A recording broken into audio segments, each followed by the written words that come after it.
এক জঙ্গলে সিংহের পাশাপাশি ভূত প্রেত থাকত।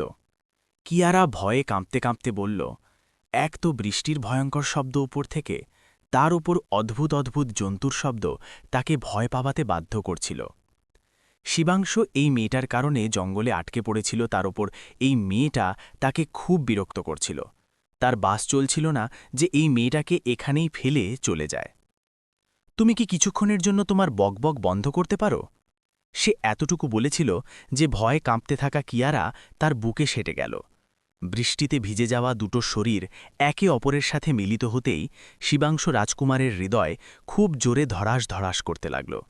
তার হাত ধীরে ধীরে কিয়ারার পিঠে চলে গেল। এক জামানার কথা, একটা খুব সুন্দর এবং সমৃদ্ধ রাজ্য ছিল যার নাম ছিল অম্বরপুর।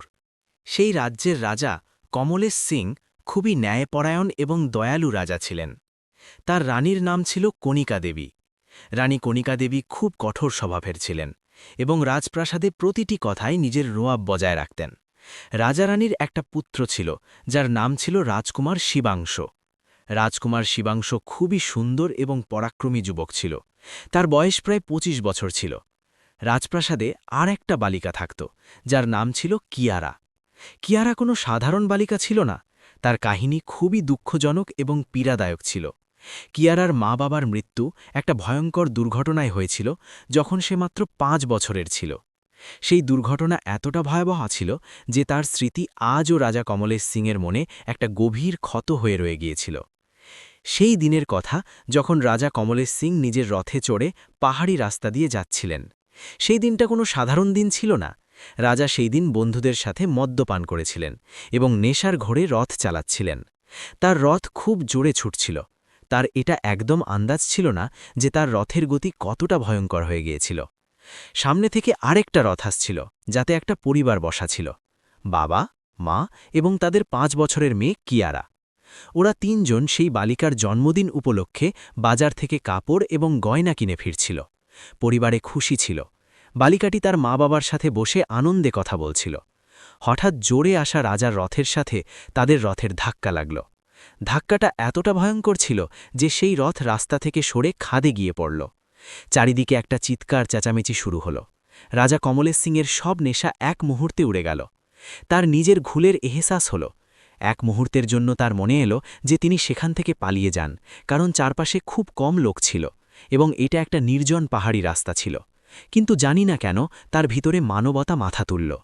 তিনি তৎক্ষণাৎ নিজের রথ থামালেন এবং নিচে খাদে নেমে দেখলেন। দৃশ্যটা খুবই ভয়াবহ ছিল।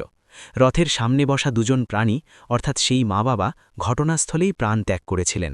তাদের শরীর আহত ছিল এবং রক্ত বইছিল।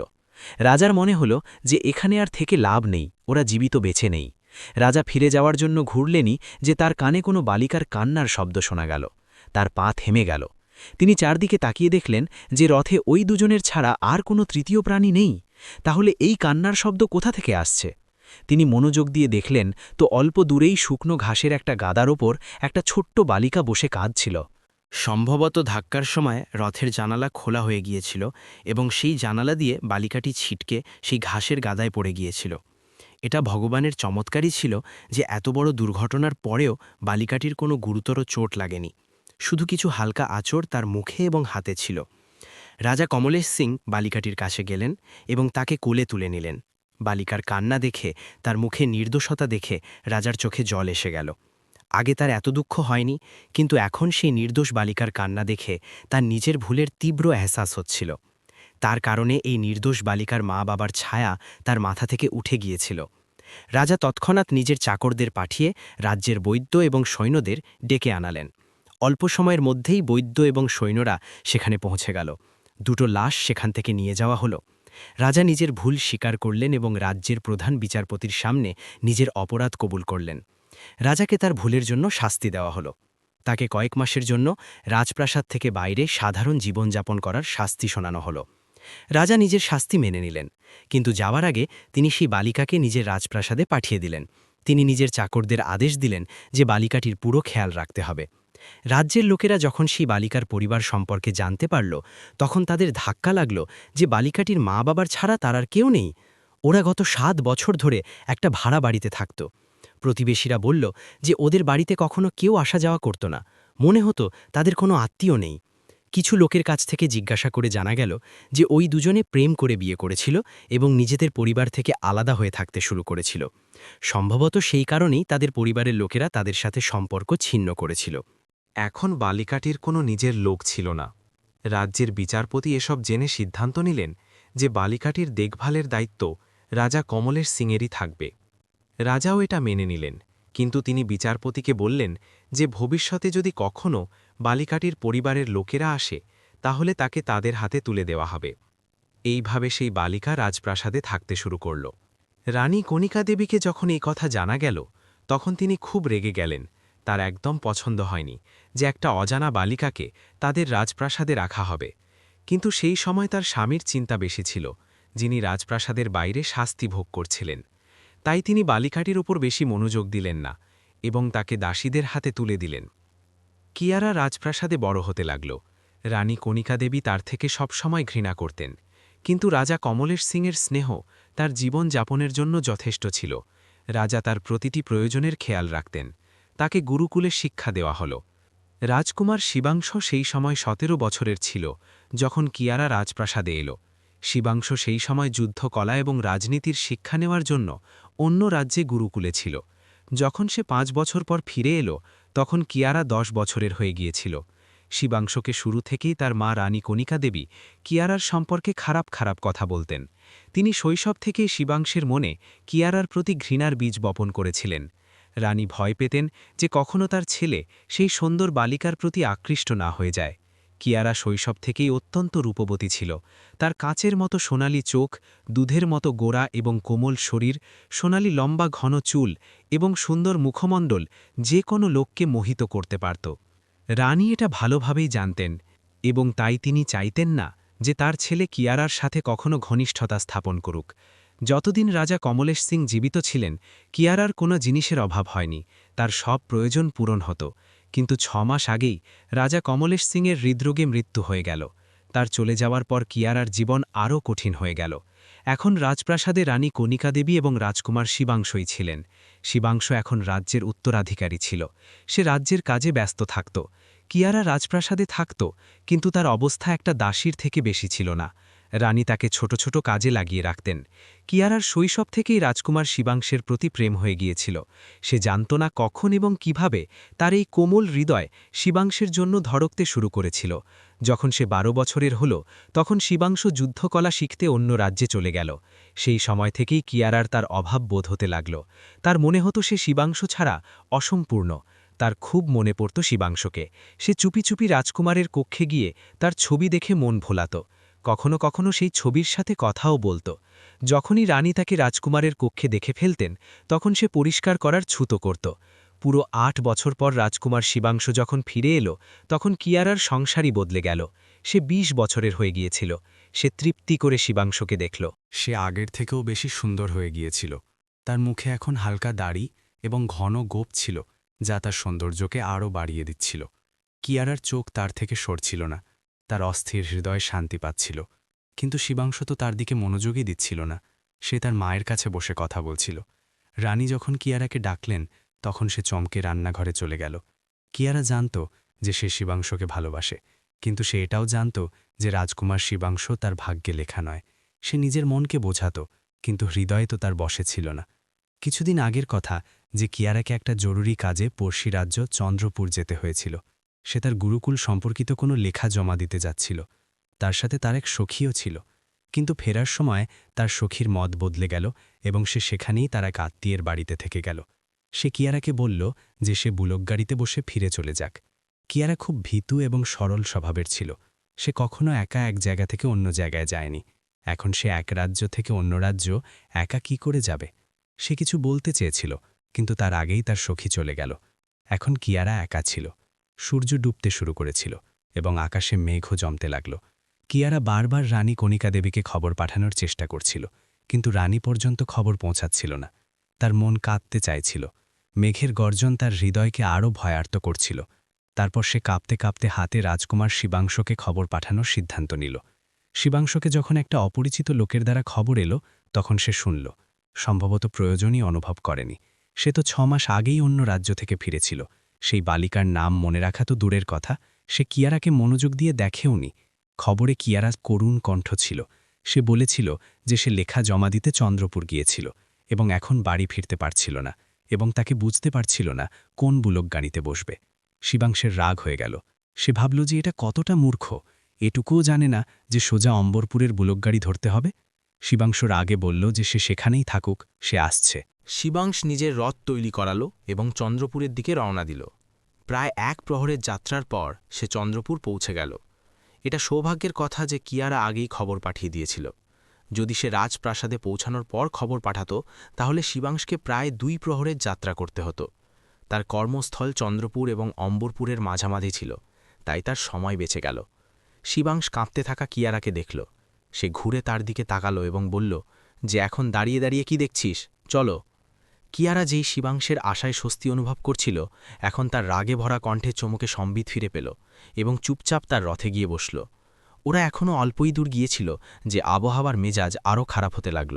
আগে মোটা মোটা ফোঁটা পড়ল এবং তারপর প্রবল বর্ষণ শুরু হলো।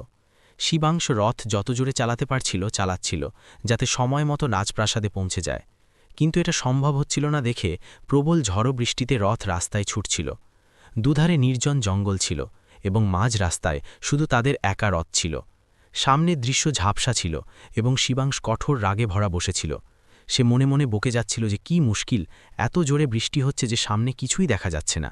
সে রথের গতি আরও বাড়িয়ে দিল। শিবাংশ নিজের পাশে বসা সেই কোমল বালিকাকে দেখল এবং রাগে বলল যে তোমার কি দরকার ছিল আজ যাওয়ার? তোমার কি দেখা যাচ্ছিল না যে বর্ষার মরশুম? তার গর্জন শুনে কিয়ারা খুব ভয় পেয়ে গেল। তার চোখে জল এসে গেল। শিবাংশ আবার বলল যে এখন কথা বলছিস না কেন? কে বলেছিল তোকে এই মরশুমে এখানে আসার জন্য? এবং যখন এসেই পড়েছিলি তাহলে যেভাবে এসেছিলি সেভাবেই ফিরে চলে আসতি। শিবাংশ রাগে ছাজালো হচ্ছিল। কিয়ারা চুপচাপ বসে রইল। শিবাংশ নিজের রাগ সেই নির্দোষের ওপর ঝাড়তে লাগল। তারপর কিয়ারা নিজের জীবের ওপর কাবু পেয়ে ধীরে বলল যে রানীমা তাকে যাওয়ার জন্য বলেছিলেন, সে তাকে জিজ্ঞাসা করেই গিয়েছিল। শিবাংশ রাগে তাকে ঘুরে দেখল এবং বলল যে এখন কাঁদতে শুরু করিস না, তোর তো অভ্যেস ছোট ছোট কথায় কাঁদার। কিয়ারার চোখে জল দেখে শিবাংশ তাকে খুব ধমক দিল। কিয়ারা কষ্ট করে নিজের পাতা ঝপকিয়ে জল আটকে রাখল। তার তো এই ব্যবহারে শৈশব থেকেই অভ্যেস ছিল, কিন্তু জানি না কেন এই লোকটার কথা তার হৃদয়কে খুব পীড়া দিত। হঠাৎ শিবাংশের রথ একটা ঝাঁকুনি দিয়ে থেমে গেল। কিয়ারার মাথা সামনে ঝুঁকে পড়তে লাগল, কিন্তু শিবাংশ তৎক্ষণাৎ নিজের হাত তার মাথার সামনে রেখে দিল, নইলে তার মাথা খুব জোরে ধাক্কা খেত। শিবাংশ রাগে বলল যে মনোযোগ দিয়ে বসো, জানি না সবসময় তোমার মন কোথায় থাকে। রথ কোনো পাথরে ধাক্কা খেয়ে থেমে গিয়েছিল। শিবাংশুর আগে রথের লাগামে হাত মারল। সে আবার রথ চালানোর চেষ্টা করল, কিন্তু রথ চলতে অস্বীকার করছিল। শিবাংশু বলল যে এটা চলছে না কেন? একের পর এক মুশকিল আসছে, কি চুপ করে বসে আছিস? শিবাংশু ক্লান্ত হয়ে রথ থেকে নেমে পড়ল। বৃষ্টি এক মুহূর্তে তাকে পুরো ভিজিয়ে দিল। সে গিয়ে রথের সামনের অংশ দেখল, কিন্তু তাকে কোনো কারণ বুঝতে পারল না যে রথে কি খারাপই হয়েছে। সেই ধরনের নির্জন জায়গায় দাঁড়িয়েছিল যেখানে দূরদূরান্তে কোনো কারিগরের থাকা অসম্ভব ছিল। কিয়ারা রথে বসে চুপচাপ তাকে দেখছিল। শিবাংশের ভিজে চুল তার কপালে ছড়িয়ে পড়ছিল। সে নিজের চুলে হাত বুলিয়ে সেগুলো কপাল থেকে সরাল। এই মুশকিলের মুহূর্তেও কিয়ারার কাছে শিবাংশ খুব সুন্দর লাগছিল। তার ঠোঁটে ধীরে একটা মুচকি হাসি ছড়িয়ে পড়ল। ঠিক সেই মুহূর্তে শিবাংশ সব ঠিক করে চোখ তুলে তার দিকে তাকালো, তো কিয়ারার ঠোঁটে ছড়ানো হাসি নিজে থেকেই সংকুচিত হয়ে গেল। শিবাংশ ফিরে রথে এসে বসল। তার কপাল থেকে জল টপটপ করছিল। তার কাপড় তার শরীরে লেপটে গিয়েছিল। কিয়ারা তাড়াতাড়ি তার থেকে চোখ সরিয়ে নিল। শিবাংশ বলল যে রথে কোনো খারাপই এসে গেছে, কোনো কারিগরকে আনতে হবে। কিয়ারা এখানে বসে তার অপেক্ষা করুক, সে কোথা থেকে কারিগর নিয়ে আসছে। শিবাংশের এই কথা শুনে কিয়ারার শরীর থেকে প্রাণ বেরিয়ে যাওয়ার মতো হলো। সে অবিশ্বাসী চোখে শিবাংশের দিকে তাকালো। সে জিজ্ঞাসা করল যে কি সে তাকে এখানে ফেলে চলে যাবে এত অন্ধকার রাস্তায়? শিবাংশ মাথা নেড়ে তার দিকে তাকিয়ে বলল যে রথের ভিতর থেকে বন্ধ করে বসে থাক, কেউ তাকে কিচ্ছু করবে না। কিয়ারা ভয় বলল যে না, সে এখানে একা থাকবে না, সেও তার সাথে যাবে। শিবাংশ সহ্য করতে করতে নিজের মুঠো চেপে ধরল। শিবাংশ বলল যে কিয়ারা তার সাথে যেতে পারবে না, বৃষ্টি খুব ঠান্ডা, সে সহ্য করতে পারবে না। কিন্তু কিয়ারা জেদি ভঙ্গিতে বলল যে সে কিছুই জানে না, সে তার সাথে যাবে, সে এখানে এত অন্ধকারে একদম থাকবে না। তার জেদ দেখে শিবাংশের আরও রাগ হয়ে গেল। তার মন করছিল যে এই বালিকাকে এখানে রথে বন্ধ করে চলে যায়। কিন্তু তার বয়ে চলা জল এবং ভয়ে কাঁপতে থাকা শরীর দেখে সে গভীর শ্বাস নিল। শিবাংশু বিরক্ত হয়ে বলল যে, ঠিক আছে চলো, এখন ঠান্ডা বৃষ্টিতে যাবি তো তোর হুঁশ ঠিক হয়ে যাবে। সে রথ থেকে নেমে পড়ল। কিয়ারাও তাড়াতাড়ি তার পিছনে রথ থেকে নেমে পড়ল। তার ভয় ছিল যে কখনো সে সত্যি তাকে রথে বন্ধ করে একা ফেলে চলে না যায়। কিন্তু বাইরে বেরোতেই ঠান্ডা বৃষ্টি তার শরীরে ধাক্কা খেল, তো তাকে একদম ঠান্ডা অনুভব হলো। কিন্তু সে সাহস হারাল না। যদি সে এই সময় ঠান্ডায় কাঁপতে শুরু করত, তাহলে নিশ্চিতভাবে শিবাংশু তাকে রথে ফেলে বন্ধ করে দিত। তাই ঠান্ডা সহ্য করতে করতে সে পুরো সাহসে তার পিছনে চলতে লাগল। হঠাৎ কিয়ারার পায়ে কিছু লেগে গেল এবং তার গলা থেকে একটা চিৎকার বেরিয়ে এলো। শিবাংশু ঘুরে তাকে নিষ্ঠুর চোখে দেখল এবং বলল যে, চেঁচানো বন্ধ কর, নইলে তার থেকে খারাপ কেউ হবে না। কিয়ারা তার লাল চোখ দেখে ভয়ে মাথা নিচু করে ফেলল, কিন্তু বেশিক্ষণ সে চুপ থাকতে পারল না। শিবাংশু সামনে এগোতে এগোতে সামনে আসা ঝোপঝাড় সরাচ্ছিল। তার পিছনে চলতে থাকা কিয়ারা বেশিক্ষণ চুপ থাকতে পারল না। কিয়ারা ভয় কাঁপতে কাঁপতে বলল যে, সে শুনেছে এই বনে সিংহের পাশাপাশি ভূতপ্রেতও থাকে। যদি ওরা তাদের সামনে এসে পড়ে তাহলে তাদের প্রাণে মেরে ফেলবে। নিজের কথা বলার পর সে কাঁদতেও লাগল, কারণ চারপাশের পরিবেশ খুবই ভয়ঙ্কর ছিল। বৃষ্টির ভয়ঙ্কর শব্দ এবং অদ্ভুত প্রাণীদের শব্দ তাকে ভয় পাওয়াচ্ছিল। শিবাংশু সহ্য করতে করতে নিজের চোখ বন্ধ করল। এক তো এই বালিকার কারণে বনে আটকে পড়েছিল, তার উপর এটা তাকে আরও বিরক্ত করছিল। তার মন মানছিল না। শিবাংশুর আগে বলল যে কি সে কিছুক্ষণের জন্য নিজের বকবক বন্ধ করতে পারে। শিবাংশু পিছনে ঘুরল, কিন্তু সামনে দাঁড়ানো কিয়ারার ভয়ে ফ্যাকাশে হয়ে যাওয়া মুখ। কিয়ারা বৃষ্টিতে পুরো ভিজে গিয়েছিল। তার ভিজে চুলের মোটা মোটা লতা তার মুখে লেপটে গিয়েছিল। ঠান্ডায় তার ঠোঁট লাল হয়ে যাচ্ছিল। সে সম্ভবত ঠান্ডায় কাঁপছিল, কিন্তু প্রকাশ করার চেষ্টা করছিল না। সে একবারও বলেনি যে তাকে ঠান্ডা লাগছে, কিন্তু এখন তার অবস্থা দেখে শিবাংশু চিনতে পারল যে তাকে ঠান্ডা লাগছে। শৈশব থেকে আজ পর্যন্ত সে নিজের মায়ের কারণে এই বালিকার থেকে বিরক্ত হয়ে এসেছিল, কিন্তু সে কখনো সেই কোমল বালিকাকে মনোযোগ দিয়ে দেখেনি। আজ একাকিত্বে এবং নির্জনতায় সে তাকে মনোযোগ দিয়ে দেখছিল। কিয়ারা তার চোখ থেকে বিভ্রান্ত হয়ে গেল। সে ঘাবড়ে চারদিকে তাকাল, তো শিবাংশু নিজের এই কাজে নিজেকে ধমক দিয়ে সঙ্গীতে এলো। সে রাগে মুঠো চেপে ধরল। শিবাংশু বলল যে যদি তার সাথে চলতে হয় তাহলে চুপচাপ চল, না হলে সে তাকে এখানেই ফেলে চলে যাবে। তাহলে সিংহ এবং ভূতপ্রেত তাকে প্রাণে মেরে ফেলবে, এবং সত্যি বলতে সে এই কথার কোনো দুঃখও করবে না। কিয়ারার চোখ আশ্চর্যে বড় হয়ে গেল এবং পরের মুহূর্তেই আশ্চর্যের জায়গায় ভয় নিয়ে নিল। সে ভয়ে বলল যে না, দয়া করে তাকে এখানে ফেলে যাবেন না। কিয়ারা খুব ভয় পেয়ে নিজের জায়গা থেকে লাফিয়ে উঠল এবং সে হঠাৎ শিবাংশের হাত ধরে ফেলল। আরেকবার শিবাংশের হৃদয়ের ধড়কন নিজের গতি হারাতে লাগল। শিবাংশ ধমকানো ভঙ্গিতে তাকে ডাকল, যে কিয়ারা কাঁদতে কাঁদতে বলল যে সে ওয়াদা করে যে এখন সে একদম বলবে না, সে চুপ থাকবে, দয়া করে তাকে এখানে ফেলে যাবেন না। সে যে কোনো মুহূর্তে কাঁদতে প্রস্তুত ছিল, কিন্তু সামনে দাঁড়ানো সেই কঠোর হৃদয়ের কারণে কাঁদতেও পারছিল না। শিবাংশু বলল যে সে তাকে ফেলে যাচ্ছে না, দয়া করে এখন চুপচাপ তার পিছনে চলো। এবার তার কণ্ঠ কিছুটা শান্ত ছিল। ওরা দুজনে অল্পই দূর গিয়েছিল যে শিবাংশুর একটা জায়গায় কিছু আলোর মতো দেখা গেল। শিবাংশু কিয়ারার হাত ধরল এবং তাকে নিজের সাথে সামনে বাড়াল। ঠিক সেই সময় সেখান থেকে দুটো যুবক বেরিয়ে শিবাংশের সামনে এলো। শিবাংশু ওই দুজনকে বলল যে তাদের রথ খারাপ হয়ে গেছে, এখান থেকে অল্পই দূরে, দয়া করে ওরা তাদের সাহায্য করতে পারে। কিন্তু ওই দুটো যুবকের চোখ তো কিয়ারার ভিজে শরীরে আটকে ছিল। শিবাংশু খুব সহ্য করতে করতে ওই দুজনের চোখ দেখল এবং সে রাগে নিজের মুঠো চেপে ধরল। সে অনিচ্ছায় কিয়ারাকে নিজের পিঠের পিছনে করে নিল। শিবাংশু এবার কঠোর কণ্ঠে জিজ্ঞাসা করল যে সে ওই দুজনের সাথে কথা বলছে। তার রথ খারাপ হয়ে গেছে, এখানে কাছাকাছি কোনো কারিগর পাওয়া যায় কি? ওদের মধ্যে একটা যুবক কামনায় ভরা চোখে কিয়ারার দিকে তাকিয়ে অশ্লীল ভঙ্গিতে বলল যে তাদের প্রশ্নের উত্তরও দেবে, আগে তাদের এই সুন্দর বালিকার দর্শন তো করতে দিন। শিবাংশু রাগে বলল যে নিজের বকবক বন্ধ রাখুন, যদি এই বালিকা সম্পর্কে কোনো বকবক করার চেষ্টা করলে তাহলে সে তাদের প্রাণে মেরে ফেলবে। কিন্তু ওই যুবকরাও খুব নির্লজ্জ এবং দুষ্ট প্রকৃতির ছিল। একজন বলল যে ওরা একটা সওদা করি, শিবাংশু এই বালিকাকে এখানে ফেলে চলে যাক, ওরা তাকে কিছু বলবে না, নইলে যদি সে তাদের রাস্তায় আসার চেষ্টা করে তাহলে নিজের প্রাণ থেকে হাত ধুয়ে বসবে। শিবাংশু ভুরু তুলে সেই যুবকের সাহসের প্রশংসা করল। কিয়ারা ভয়ে জোরে শিবাংশের হাত ধরে ফেলল এবং একদম তার সাথে সেটে দাঁড়িয়ে গেল। সে তাকে এত জোরে ধরেছিল যেন কখনো সে তাকে ফেলে সত্যি চলে না যায়। পরের মুহূর্তেই শিবাংশের হাত হাওয়ায় উঠল এবং সেই যুবকের মুখে একটা জোরালো আঘাত করল। সেই যুবক দূরে গিয়ে পড়ল। এটা দেখে অন্য যুবক শিবাংশের উপর আক্রমণ করল, কিন্তু শিবাংশ এক মুহূর্তেই তাকেও ধুলো চাটিয়ে দিল। পরের মুহূর্তে সে ওই দুটো যুবককে খুব মারতে লাগল। কিয়ারা মুখে হাত দিয়ে আশ্চর্যে এই দৃশ্য দেখছিল। শিবাংশ ওই দুজনকে মেরে মেরে ক্লান্ত হয়ে গেল। ওই দুটো যুবক এখন উপুড় হয়ে পড়েছিল। শিবাংশ তাদের লাথি মেরে বলল যে পরে থেকে কোনো বালিকার উপর এমন চোখ রাখার চেষ্টা করলে এই মারের কথা মনে রাখবে। শিবাংশ কিয়ারাকে নিজের সাথে নিয়ে সামনে এগিয়ে গেল। কিয়ারা আশ্চর্যে তার সাথে টেনে নিয়ে যাওয়া হচ্ছিল। অল্পদূর গিয়ে তাকে একটা কারিগর পাওয়া গেল। বৃষ্টির গতিও কিছুটা কমে গিয়েছিল। অল্প সময়ের মধ্যেই তার রথ ঠিক হয়ে গেল। শিবাংশ কিয়ারাকে রথে বসার ইঙ্গিত করল এবং তারপর নিজের রথ চালানোর জায়গায় এসে বসল। কিন্তু বসার আগে ঘুরে কিয়ারাকে দেখতে ভোলেনি, যে ভয়ে খুব কাঁপছিল। ভয়ে না ঠান্ডায় শিবাংশ বুঝতে পারল না। শিবাংশ নিজের মা রানী কণিকা দেবীকে রাস্তাতেই খবর পাঠিয়ে জানিয়ে দিয়েছিল যে সে কিয়ারাকে নিয়ে রাজপ্রাসাদে আসছে। যখন ওরা রাজপ্রাসাদে পৌঁছাল তখন রানী কণিকা দেবীর রাগে জিজ্ঞাসা করতে লাগলেন যে ওরা দুজনে কোথায় ছিল। সে কতক্ষণ থেকে অপেক্ষা করছিলেন, এত দেরি কেন করলি? রানী রাগে কিয়ারার দিকে তাকিয়ে এই কথাগুলো বললেন। তার পিছনেই শিবাংশ ভিজে ভিতরে এলো। রানী নিজের প্রিয় ছেলেকে এমন ভিজে দেখে তৎক্ষণাৎ চমকে নিজের জায়গা থেকে উঠলেন। রানী চিন্তিত হয়ে বললেন যে শিবাংশ এতটা কি করে ভিজে গেলি, তার তবিয়ত খারাপ হয়ে যাবে। কিয়ারার হৃদয়ে এসব দেখে পীড়া হল। সেও তো পুরো ভিজে ছিল, কিন্তু তাকে নিজের অবস্থা জানা ছিল। সে ভালো। এই লোকদের কি লাগে যে ওরা তার চিন্তা করবে? যার চিন্তা করার কথা সে তার চিন্তা করছিলেন।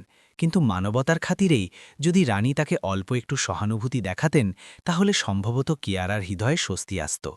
শিবাংশ এক নজর কিয়ারার দিকে ফেলল, যে একদম চুপ করে দাঁড়িয়ে নিজের ঠোঁট চেপে ধরেছিল। রানী শিবাংশকে নিজের সাথে বিশ্রাম কক্ষের দিকে নিয়ে গেলেন এবং তাকে বসালেন। রানী কঠোর কণ্ঠে কিয়ারাকে বললেন যে এখন দাঁড়িয়ে দাঁড়িয়ে কি দেখছিস, যা এবং তোয়ালে নিয়ে আয়। কিয়ারা তৎক্ষণাৎ সংবিতে এলো এবং তাড়াতাড়ি তোয়ালে নিয়ে এলো এবং রানীকে দিয়ে দিল। রানী তার উপর একটা কঠোর নজর ফেলে তোয়ালে নিলেন এবং খুব আদরে নিজের ছেলের ভিজে চুল মুছতে লাগলেন। কিয়ারার চোখে জল এসে গেল। সে সবসময় রানী কণিকা দেবীকে নিজের মায়ের জায়গায় দেখার চেষ্টা করেছিল, কিন্তু রানী তাকে কখনো নিজের মেয়ের রূপে দেখতে পারেননি। কিয়ারা তার কাছে একটা বোঝা ছাড়া আর কিছু ছিল না। রানী শৈশব থেকে আজ পর্যন্ত কিয়ারার থেকে শুধু ঘৃণাই করতেন। সে কিয়ারাকে যে কোনোভাবে নিজের রাজপ্রাসাদে সহ্য করতে চাইতেন না, কিন্তু কিয়ারার তানের ছাড়া এই সংসারে আর কেউ ছিল না। সে জানি না কতক্ষণ থেকে চিন্তায় ডুবেছিল যে রানী কণিকা দেবীর আর একবার রাগে ভরা কণ্ঠ তার কানে পড়ল। রানী বললেন যে এখন এখানে দাঁড়িয়ে দাঁড়িয়ে কি দেখছিস, নিজের কক্ষে যা। তৎক্ষণাৎ কাপড় বদলে এসে ভোজন গরম কর, তার ছেলের নিশ্চয়ই খিদে লেগেছে। রানী এত তীব্রতায় বললেন যে কিয়ারা নিজের জায়গা থেকে লাফিয়ে উঠল। আজ প্রথমবার শিবাংশ চুপচাপ নিজের মায়ের এই ব্যবহার কিয়ারার সাথে দেখছিল। কিয়ারা যেভাবে ভয়ে সংকুচিত হয়ে দাঁড়িয়েছিল। যখন সে ৮ বছর আগে এই রাজপ্রাসাদ থেকে গিয়েছিল, তখনও রাজপ্রাসাদের পরিবেশ এমনই ছিল। রানী কণিকা দেবী কথায় কথায় কিয়ারাকে ধমকাতেন, তাকে কথা শোনাতেন। সেই সময় শিবাংশেরও কিয়ারারই দোষ মনে হতো। কিন্তু আজ এত বছর পরেও রানীর একই ব্যবহার কিয়ারার সাথে বদলায়নি। শিবাংশ নরম কণ্ঠে বলল যে মাতাজি, এই বেচারির কি দোষ? আপনি এত রাগ করছেন কেন? আপনার তবিয়ত খারাপ হয়ে যাবে। এবং এটা তো দেখুন যে সেও তো বৃষ্টিতে ভিজে এসছে। রানী বললেন যে ব্যাস রাখো, তোমার এই বালিকার পক্ষে বেশি বলার দরকার নেই। তুমি জানো না এই বালিকার কারণে তোমার বাবাকে আদালত এবং অফিসারদের চক্কর কাটতে হয়েছিল, ৬ মাস জেলেও থাকতে হয়েছিল। রানী সব দোষ কিয়ারার উপর চাপিয়ে দিলেন এবং নিজের স্বামীর এত বড় ভুলকেও উপেক্ষা করে বসলেন। শিবাংশ গভীর ঠান্ডা শ্বাস নিল। আজ জানি না কেন তার হৃদয়ে কিয়ারার জন্য ধরক উঠল। কিছু সময় পর কিয়ারা স্নান করে ফিরে কক্ষে এলো। তার ভিজে চুল তার কোমরে ছড়িয়েছিল। শিবাংশ কাপড় বদলে ফিরে বিশ্রাম কক্ষে এসে বসেছিল। সে গভীর চোখে কিয়ারার দিকে তাকাল। সে ভোজনের ব্যবস্থা করছিল। রানী কণিকা দেবী নরম কণ্ঠে শিবাংশকে ডেকে বললেন যে আজ তারা তার পছন্দের ভোজন বানিয়েছেন। শিবাংশ নিজের জায়গা থেকে উঠল এবং ভোজনের জায়গায় এসে বসল। কিয়ারা চুপচাপ সবার সামনে থালা রাখছিল এবং তারপর ফিরে যাচ্ছিল। শিবাংশ নরম কণ্ঠে বলল যে সেও তাদের সাথে বসে ভোজন করুক, তারও নিশ্চয়ই খিদে লেগেছে। রানী কণিকা দেবী চমকে ছেলের দিকে তাকালেন। আজ তার ছেলের চোখে একটা আলাদা চমক দেখা যাচ্ছিল। তারপর তারা কিয়ারার দিকে তাকালেন, যার মুখে একটা আলাদা লালিমা ছড়িয়ে পড়েছিল। রানীর মাথা ঠনকাল। তারা কষ্ট করে নিজের প্রিয় ছেলের চোখের দিক দেখলেন, যে সেই বালিকার দিকেই তাকিয়েছিল যাকে সে কঠোর ঘৃণা করতেন। কিয়ারা চুপচাপ ভোজনের জায়গায় বসল এবং চুপচাপ নিজের থালায় ভোজন তুলতে লাগল, কিন্তু রানী কণিকা দেবীর ঘুরে তাকানো চোখ থেকে সে খুব অস্বস্তিতে পড়ছিল। সে কষ্ট করে অল্পই ভোজন করল এবং উঠে গেল। এবার শিবাংশ তাকে থামানোর চেষ্টা করল না, শুধু এক নজর তার উপর ফেলে নিজের ভোজনের থালার দিকে ঝুঁকে পড়ল। রানী কণিকা দেবী নিজের কক্ষে বসে গভীর চিন্তায় ডুবেছিলেন। তার চোখ সামনের দেওয়ালে ছিল, তার চোখে একটা আলাদা শূন্যতা ছিল। সে গত রাতে নিজের ছেলের চোখ থেকে খুব ভয় পেয়ে গিয়েছিলেন। তারা নিজের ছেলের ভাব পড়ে নিয়েছিলেন। তারা এই ভয়ের কারণেই সারা জীবন নিজের ছেলের হৃদয়ে এই বালিকার জন্য ঘৃণার বীজ বপন করেছিলেন। কারণ কিয়ারা শৈশব থেকেই খুব সুন্দর ছিল। কাচের মতো সোনালি চোখ, দুধের মতো গোড়া কোমল শরীর, সোনালি লম্বা ঘন চুল এবং এমন সুন্দর চোখ নাক যে তাকে দেখে দুবার ঘুরে তাকানোর মন হতো। যে বালিকাকে শৈশব থেকেই তারা বোঝার মতো নিজের বুকে অনুভব করতেন, তাকে এখন চিরকালের জন্য নিজের মাথায় চাপিয়ে নেওয়া তার কাছে একদম সহ্যের বাইরে ছিল। কিন্তু আজ তার মনে হচ্ছিল যে তার বপন করা বীজগুলো শক্ত গাছ হয়ে উঠতে পারেনি। যেগুলো তারা শৈশব থেকেই শিবাংশের হৃদয় ঘৃণার বীজ বপন করেছিলেন, সেগুলো অঙ্কুরিত হয়নি। শিবাংশ তার একমাত্র ছেলে ছিল এবং সে তার প্রতিটি কথা জানতেন। সে এটাও ভালোভাবে জানতেন যে যদি সে নিজের জেদে চলে আসে তাহলে সে কিছুই করতে পারবেন না। তাই তাকে শীঘ্রই কিয়ারার বিষয়ে কোনো সিদ্ধান্ত নিতে হবে, এবং সে সিদ্ধান্ত নিয়ে ফেলেছিলেন। সে কিয়ারাকে এই রাজপ্রাসাদ থেকে শীঘ্র বিদায় করতে চাইতেন। এটা ভেবেই তারা তৎক্ষণাৎ খবর পাঠানোর ব্যবস্থা করলেন। তারা নিজের সখী সরলাকে খবর পাঠালেন। সরলা রানী কণিকা দেবীর সখী ছিলেন এবং সে তাদের পুরনো এলাকায় থাকত। খবরে তারা বললেন যে সে তাদের সাথে দেখা করতে চান। সরলা কাল রাজপ্রাসাদে চলে আসুক। পরের দিনই সরলা রানী কণিকা দেবীর রাজপ্রাসাদে এসে পৌঁছাল। কিয়ারাই দরজা খুলল এবং তারপর সরলাকে রানীর কাছে বিশ্রাম কক্ষে নিয়ে গেল। রানী শীতলকণ্ঠে কিয়ারাকে বললেন যে সে গিয়ে পানীয় বানাক এবং রাতের জন্য ভোজনও তৈরি করে নিক। কিয়ারা মাথা নিচু করে চলে গেল।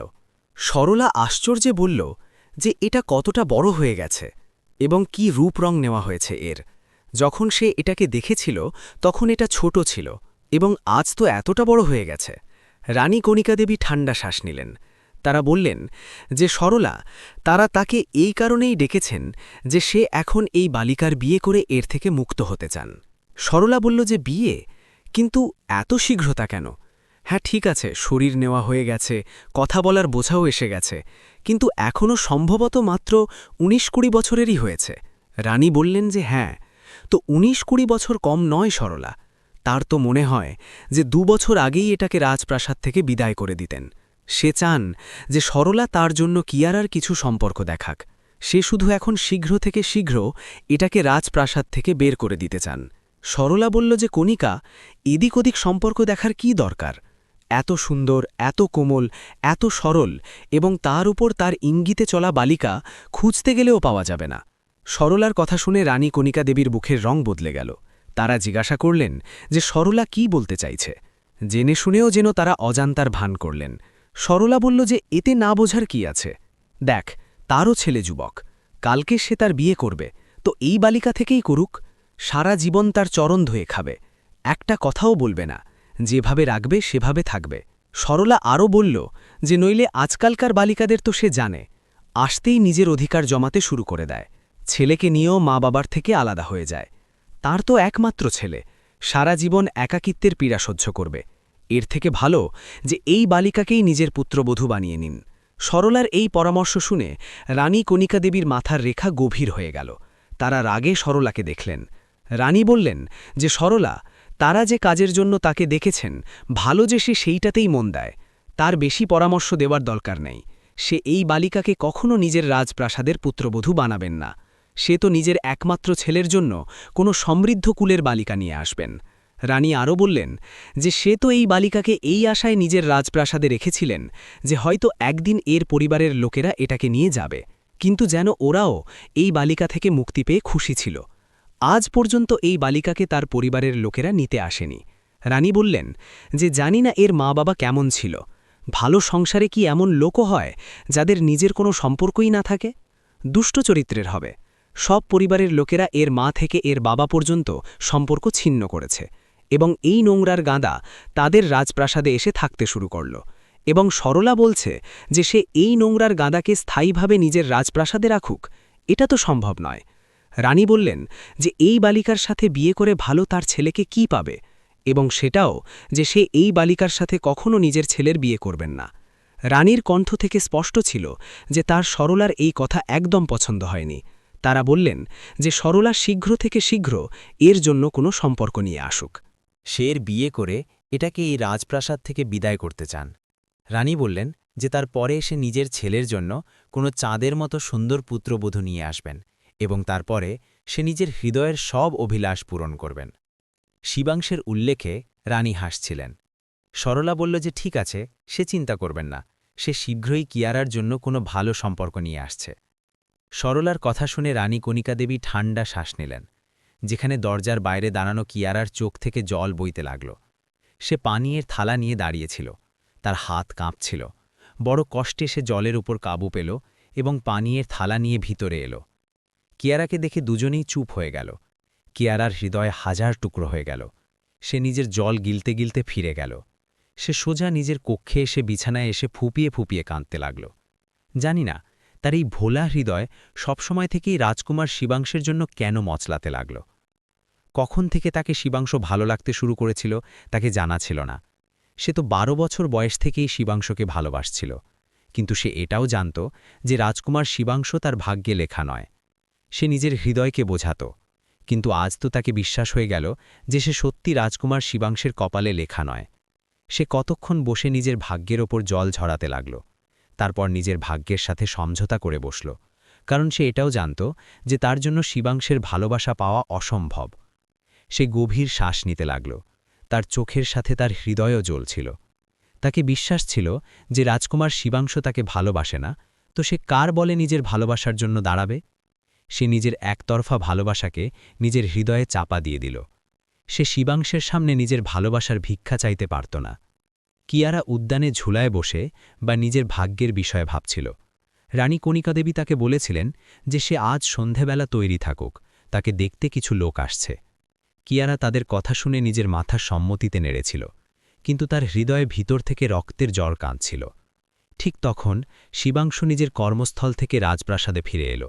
সে ক্লান্ত ক্লান্ত নিজের কক্ষে যাচ্ছিল, যখন তার চোখ উদ্যানে চুপচাপ বসা কিয়ারার ওপর পড়ল। দূর কোথাও আকাশে সূর্য ডুবছিল। সূর্য নিজের শেষ রশ্মি ছড়াচ্ছিল। শিবাংশু বুকে হাত বেঁধে কিয়ারার সামনে এসে দাঁড়াল। কারো উপস্থিতি নিজের কাছে অনুভব করে কিয়ারা মাথা তুলে তার দিকে তাকাল। সূর্যের শেষ রশ্মিতে তার চোখ একদম জলজল করে উঠল। শিবাংশু গম্ভীরভাবে জিজ্ঞাসা করল যে সে এখানে কি করছে। শিবাংশু কিয়ারার একদম সামনে দাঁড়িয়ে গেল। সূর্যের রশ্মি তার পিঠ দিয়ে ফিরে যাচ্ছিল। রাজকুমার শিবাংশের সোনালি চোখ আরও জলজল করতে লাগল। কিয়ারার মনে হল তার হৃদয় তার চরণে পড়ে যাচ্ছে। তার বশ চলছিল না যে সে সব ভুলে শিবাংশের বুকে লেগে কাঁদে, যে কিয়ারা তাকে বলে যে সে তার ছাড়া বাঁচতে পারে না, সে তাকে নিজের করে নিক। কিন্তু সে নিজের ওপর সংযম রেখে বসে রইল।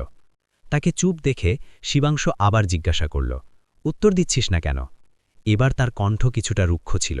তার রুক্ষ কণ্ঠে কিয়ারা তৎক্ষণাৎ নিজের জায়গা থেকে উঠল। সে বলল যে সে শুধু এমনি বসেছিল। কিয়ারা ঘাবড়ে উত্তর দিল। শিবাংশু তাকে গভীর চোখে দেখল। কিয়ারার লাল ফোলা চোখ তার চোখ থেকে লুকিয়ে রইল না। কিয়ারা নিজের চোখ সরিয়ে নিল। সে শিবাংশের সামনে মিথ্যা বলা সংসারের সবচেয়ে কঠিন কাজ মনে হচ্ছিল। শিবাংশু জিজ্ঞাসা করল যে কি সে কাঁদছিল। কিয়ারা বলল যে না, সে কাঁদছিল না। সম্ভবত তার ঘুম পুরো হয়নি। কিয়ারা বকে যেতে যেতে বলল, শিবাংশের চোখ তার মুখমণ্ডলে যেন কিছু খুঁজছিল। কিয়ারা তার পাশ দিয়ে চলে গিয়ে চুপচাপ ভিতরে চলে গেল। শিবাংশু চুপচাপ তাকে যেতে দেখতে লাগল। তাকে কিয়ারার ব্যবহার কিছু বোঝা গেল না। সে জানি না কেন তার থেকে দূরে দূরে থাকত। এতে কিছু দোষ শিবাংশেরও ছিল। সে নিজের মায়ের কথায় এসে এই বালিকাকে ভুল বুঝত, কিন্তু এখন যখন সে নিজে মনোযোগ দিল তো তাকে কিয়ারার কোনো দোষ কোথাও দেখা গেল না। বরং সে তাকে খুব সরল লাগল, যে তার মায়ের প্রতিটি আদেশ মাথা নিচু করে মেনে নিত। শিবাংশু কিছু সময় বিশ্রাম করার উদ্দেশ্যে নিজের কক্ষে চলে গেল। কিয়ারা নিজের কক্ষে এসে বিছানায় বসে জল ঝরাতে লাগল। তারপর জল মুছে উঠে স্নান ঘরে চলে গেল। এখন যখন রানী কণিকা দেবী বলেছিলেন তো তৈরি তো হতেই হবে, নইলে তাদের ধমকের সামনে পড়তে হতো। সে হালকা গোলাপি রঙের একটা কাপড় বের করল, লম্বা চুলকে বেনি করে কোমরে ফেলল এবং নিজের ঠোঁটে হালকা গোলাপি রঙের লেপ লাগাল। গলায় দোপাট্টা দিয়ে আয়নায় নিজেকে দেখল। তার চোখে নম্রতা উঠে এসেছিল। তার হৃদয় ডুবে যাওয়ার মতো হল, কিন্তু নিজের ওপর সংযম বসাল। সে এই সাদা রূপেও খুব সুন্দর লাগছিল, কিন্তু সে নিজের এই রূপ তো কারোর জন্য সংরক্ষণ করে রেখেছিল, কিন্তু এখন বাধ্য হয়ে তাকে অন্য কারোর জন্য সাজতে হচ্ছিল। কিয়ারা মাথা নিচু করে অতিথিদের সামনে বসেছিল। রানী কণিকা দেবী তার পাশে বসেছিলেন। তাকে দেখতে একটা পুরুষের মা এবং সেই পুরুষ নিজে উপস্থিত ছিলেন। তাকে পুরুষ না বলে মধ্যবয়স্ক লোক বলা আরও ঠিক হতো। তার চোখ সবসময় কিয়ারার ওপর আটকে ছিল। সেই লোককে কক্ষে বসা মহিলাদেরও কোনো খেয়াল ছিল না। কিয়ারার কপালে ঘামের ফোঁটা জ্বলতে লাগল। সেই পুরুষের মা বললেন যে তার ছেলের তাদেরই এলাকায় জুতোর ব্যবসা আছে। খুব ভালো টাকা কামায় তার ছেলে। তাদের বাড়িতে কোনো জিনিসের অভাব নেই। সে তো নিজের ছেলের জন্য কোনো চাঁদের মতো বালিকার খোঁজে ছিল। সেই পুরুষের মা কোনো তৃতীয় মিষ্টি নিজের মুখে ফেলতে ফেলতে বললেন, কিন্তু আজ পর্যন্ত তার ছেলের জন্য কোনো বালিকা পছন্দই হয়নি। তাদের একমাত্র ছেলে। কিয়ারার হৃদয় ডুবে যাওয়ার মতো হল। রানী কণিকা দেবী মিষ্টি কণ্ঠে ওই লোকদের হ্যাঁ হ্যাঁ মিলিয়ে যাচ্ছিলেন। সেই লোকের বয়স প্রায় 40 থেকে 42 বছর ছিল এবং সে নিজের মধ্যবয়স্ক ছেলের জন্য 19 বছরের বালিকার সম্পর্ক নিয়ে এসেছিল। রানী কণিকা দেবীকেও এই সম্পর্কে কোনো আপত্তি ছিল না। এখনও অতিথিদের সাথে কথা চলছিল যে ঠিক তখন শিবাংশ নিজের মায়ের কক্ষে এলো। সম্ভবত তাদের সাথে কোনো কথা বলতে চাইছিল, কিন্তু রানী নিজের কক্ষে ছিলেন না, তো সে তাদের খুঁজতে খুঁজতে বিশ্রাম কক্ষে এলো। কিন্তু ভিতরের দৃশ্য দেখে সে এক মুহূর্তের জন্য চমকে গেল। সামনে বসা 2-3 মহিলা যারা ভরকা সাজে নিজেদের অবস্থা বলছিল। গয়নায় লোডের চটকদার কাপড় পরে সামনে রাখা নাস্তার পুরো আনন্দ নিচ্ছিল এবং কিয়ারার সামনে বসা সেই লোক সবসময় কিয়ারাকে ঘুরে দেখছিল। এসব দেখে শিবাংশকে আশ্চর্যের একটা তীব্র ঝাঁকুনি লাগল। তার রাজপ্রাসাদে এমন লোক কখনো আসত না, কিন্তু আজ যখন এই লোকেরা তার রাজপ্রাসাদে এসেছে, তো আখেরে কেন এসেছে, কি করছে? সবচেয়ে বেশি যে কথা তাকে কষ্ট দিচ্ছিল সেটা এই যে সেই লোক সবসময় কিয়ারাকে ঘুরে দেখছিল। তাকে এই কথা একদম সহ্য হচ্ছিল না। তার হৃদয়ে একটা আঘাতের মতো লাগল। সে তৎক্ষণাৎ এগিয়ে রানী কণিকা দেবীর সামনে গেল। শিবাংশ অজান্তেই জিজ্ঞাসা করল যে এইসব কি হচ্ছে। রানী কণিকা দেবী ছেলেকে দেখে একদম হড়বড়িয়ে গেলেন। তার একদম আশা ছিল না যে শিবাংশ কক্ষ থেকে বেরিয়ে আসবে, কারণ সে তো বিশ্রাম করার উদ্দেশ্যে শুয়েছিল। যখন সে বিশ্রাম করত তখন 3-4 প্রহর আগে উঠত না, কিন্তু আজ সে শীঘ্র উঠে গেল। উঠলই না, বরং বাইরেও এসে গেল। এখন তাকে কিছু না কিছু তো উত্তর দিতেই হবে। রানী বললেন যে এরা কিয়ারার সম্পর্কের জন্য এসেছে। তারা এই কথা ধীরে কণ্ঠে বললেন, কিন্তু শিবাংশের সেখানে আসায় কিছুটা অস্বস্তিতেও ছিলেন। অতিথিদের চোখও শিবাংশের ওপর জমে গেল। রাজকুমার শিবাংশের ব্যক্তিত্বে সেখানে বসা সবাই প্রভাবিত দেখাচ্ছিল। সবাই তাকে ঘুরে ঘুরে দেখছিল। বিশেষ করে সেই পুরুষের বোন তো কিছু বেশি করেই শিবাংশকে ঘুরে ঘুরে দেখছিল। রানী বললেন যে এটা তাদের ছেলে রাজকুমার শিবাংশ। রানী কণিকা দেবী ছেলের পরিচয়ও ওই লোকদের সাথে করিয়ে দিলেন। শিবাংশ এখন একটা আসনে বসে সেই পুরুষের দিকে তাকাতে লাগল এবং তারপর যা বলল মনে হলো যেন সে কোনো অদ্ভুত কথা বলে দিল। সবাই একে অপরের মুখ দেখতে লাগল। শিবাংশ বলল যে তার এই সম্পর্ক করতে হবে না, আপনারা এখান থেকে যেতে পারেন, কিন্তু নাস্তায় কোনো বাধা নেই। আপনারা সুবিধা মতো নাস্তা করে যাবেন, কিন্তু সম্পর্কের চিন্তা মনে নিয়ে আসবেন না। শিবাংশ অত্যন্ত শীতল কণ্ঠে বলল এবং গভীর চোখে মাথা নিচু করে বসা কিয়ারার দিকে তাকাল।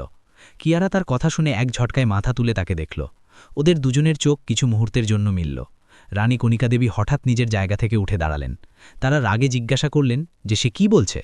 শিবাংশ বলল যে মাতাজি, কি আপনি এই মধ্যবয়স্ক লোকের সাথে কিয়ারার সম্পর্ক করবেন? আপনি এই দুজনের বয়সের ফারাক দেখেছেন? 20 বছর বা তার থেকেও বেশি বড় হবে কিয়ারা থেকে। রানী বললেন যে শিবাংশ নিজের কক্ষে যাক, ওরা এই বিষয়ে পরে কথা বলবেন। রানী কণিকা দেবীর রাগে তাকে সেখান থেকে বের করে দিতে চাইলেন, কিন্তু শিবাংশ বলল যে আপনারা দয়া করে এখান থেকে যান। এই সম্পর্ক হতে পারে না, শিবাংশ সিদ্ধান্তমূলক কণ্ঠে বলল। সম্পর্কের জন্য আসা লোকেরা অত্যন্ত রেগে গেলেন এবং রাগে উঠে দাঁড়ালেন। সেই পুরুষের মা বললেন যে আপনি তাদের ডাকার আগে নিজের ছেলেকে জিজ্ঞাসা করে নিতেন আপনার নাকের নিচে এই রাজপ্রাসাদে কি হচ্ছে। রানী কণিকা দেবী রাগে শিবাংশকে দেখলেন। তারা বললেন যে এমন কথা নয়। সে নিজের ছেলের পক্ষ থেকে ওই লোকদের কাছে ক্ষমা চাইছেন, কিন্তু সেই মহিলা বললেন যে না, এতটা অপমান যথেষ্ট। আপনি আগে নিজের রাজপ্রাসাদের ব্যাপার বুঝে নিন।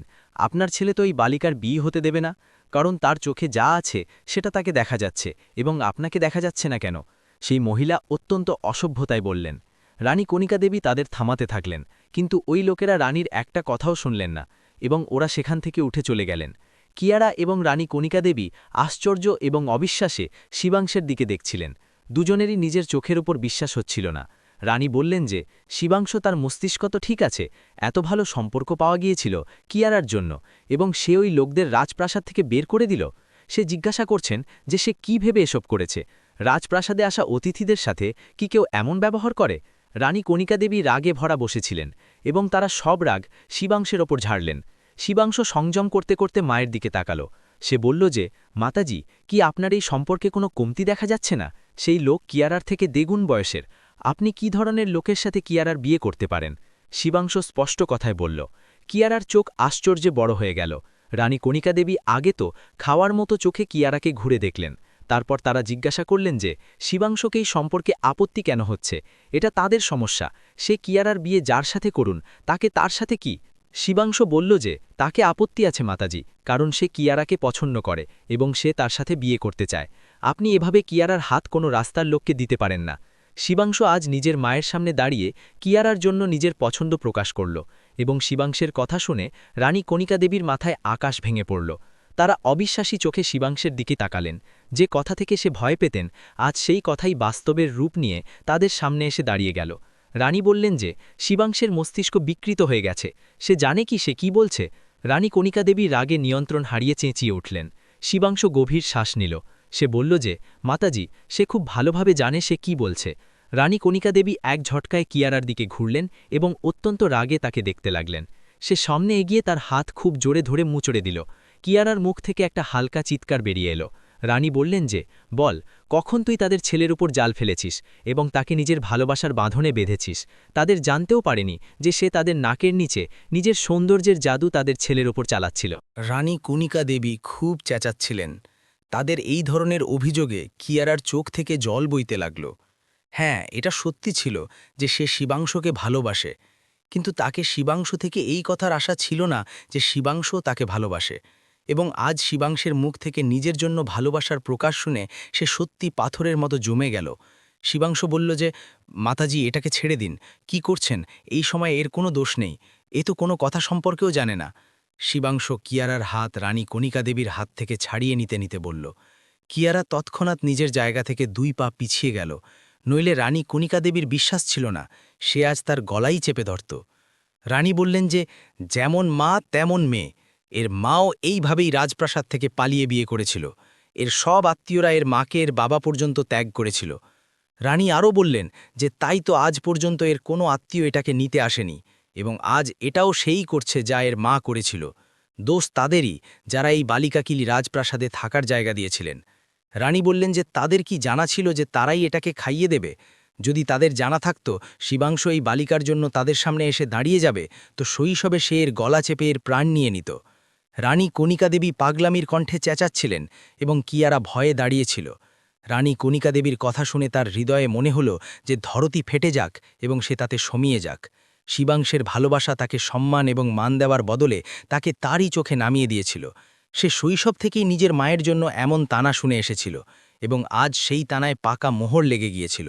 সে তৎক্ষণাৎ এই ভালোবাসা থেকে পিছিয়ে গেল, কিন্তু রাজকুমার শিবাংশ নিজের ভালোবাসা থেকে পিছিয়ে যাওয়ার লোক ছিল না। সব সময় নিজের মায়ের নামের তানা শুনে কিয়ারার হৃদয়ে রক্তের জল কাঁদত, এবং আজ তো তারই কারণে তার মায়েকে খারাপ খারাপ বলা হচ্ছিল। সেই মা যে অনেক বছর আগে এই সংসার থেকে চলে গিয়েছিল। কিয়ারা বলল যে দয়া করে রানীমা তার মায়ের বিষয়ে এমন কথা বলবেন না, কিন্তু রানী কণিকা দেবী রাগে তরপাতে তরপাতে নিজের কক্ষে চলে গেলেন। শিবাংশ কিয়ারার কাছে এগিয়ে গেল, কিছু বলতে চাইছিল, কিন্তু সে পিছিয়ে যেতে যেতে জলে ভরা চোখ তার উপর ফেলে নিজের কক্ষে দৌড়ে গেল। শিবাংশ গভীর শ্বাস নিয়ে নিজের কক্ষে এলো। কিয়ারা লাল ফোলা চোখ নিয়ে রানী কণিকা দেবীর সামনে দাঁড়িয়েছিল। সে সিদ্ধান্ত নিয়ে ফেলেছিল, এখন সে নিজের মৃত মাকে খারাপ খারাপ বলতে দেবে না, এবং এই কথার এখন শুধু একটাই সমাধান ছিল, যে কিয়ারা সেই লোকের সাথে বিয়ে করে নিক যে তাকে দেখতে এসেছিল।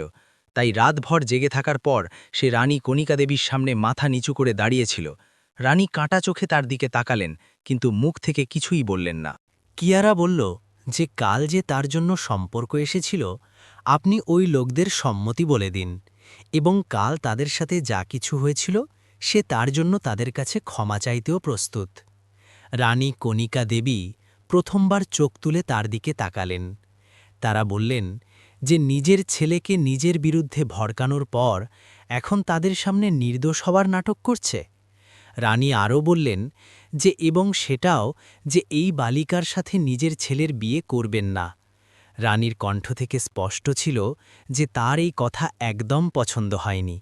তারা বললেন যে সরলা শীঘ্র থেকে শীঘ্র এর জন্য কোনো সম্পর্ক নিয়ে আসুক, সে এর বিয়ে করে এটাকে এই রাজপ্রাসাদ থেকে বিদায় করতে চান।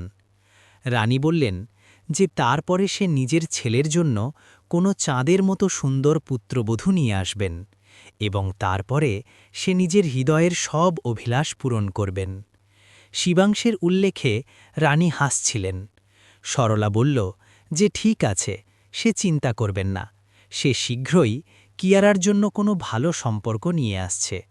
সরলার কথা শুনে রানী কণিকা দেবী ঠান্ডা শ্বাস নিলেন। যেখানে দরজার বাইরে দাঁড়ানো কিয়ারার চোখ থেকে জল বইতে লাগল। সে পানীয়র থালা নিয়ে দাঁড়িয়েছিল, তার হাত কাঁপছিল। বড় কষ্টে সে জলের ওপর কাবু পেল এবং পানীয়র থালা নিয়ে ভিতরে এলো।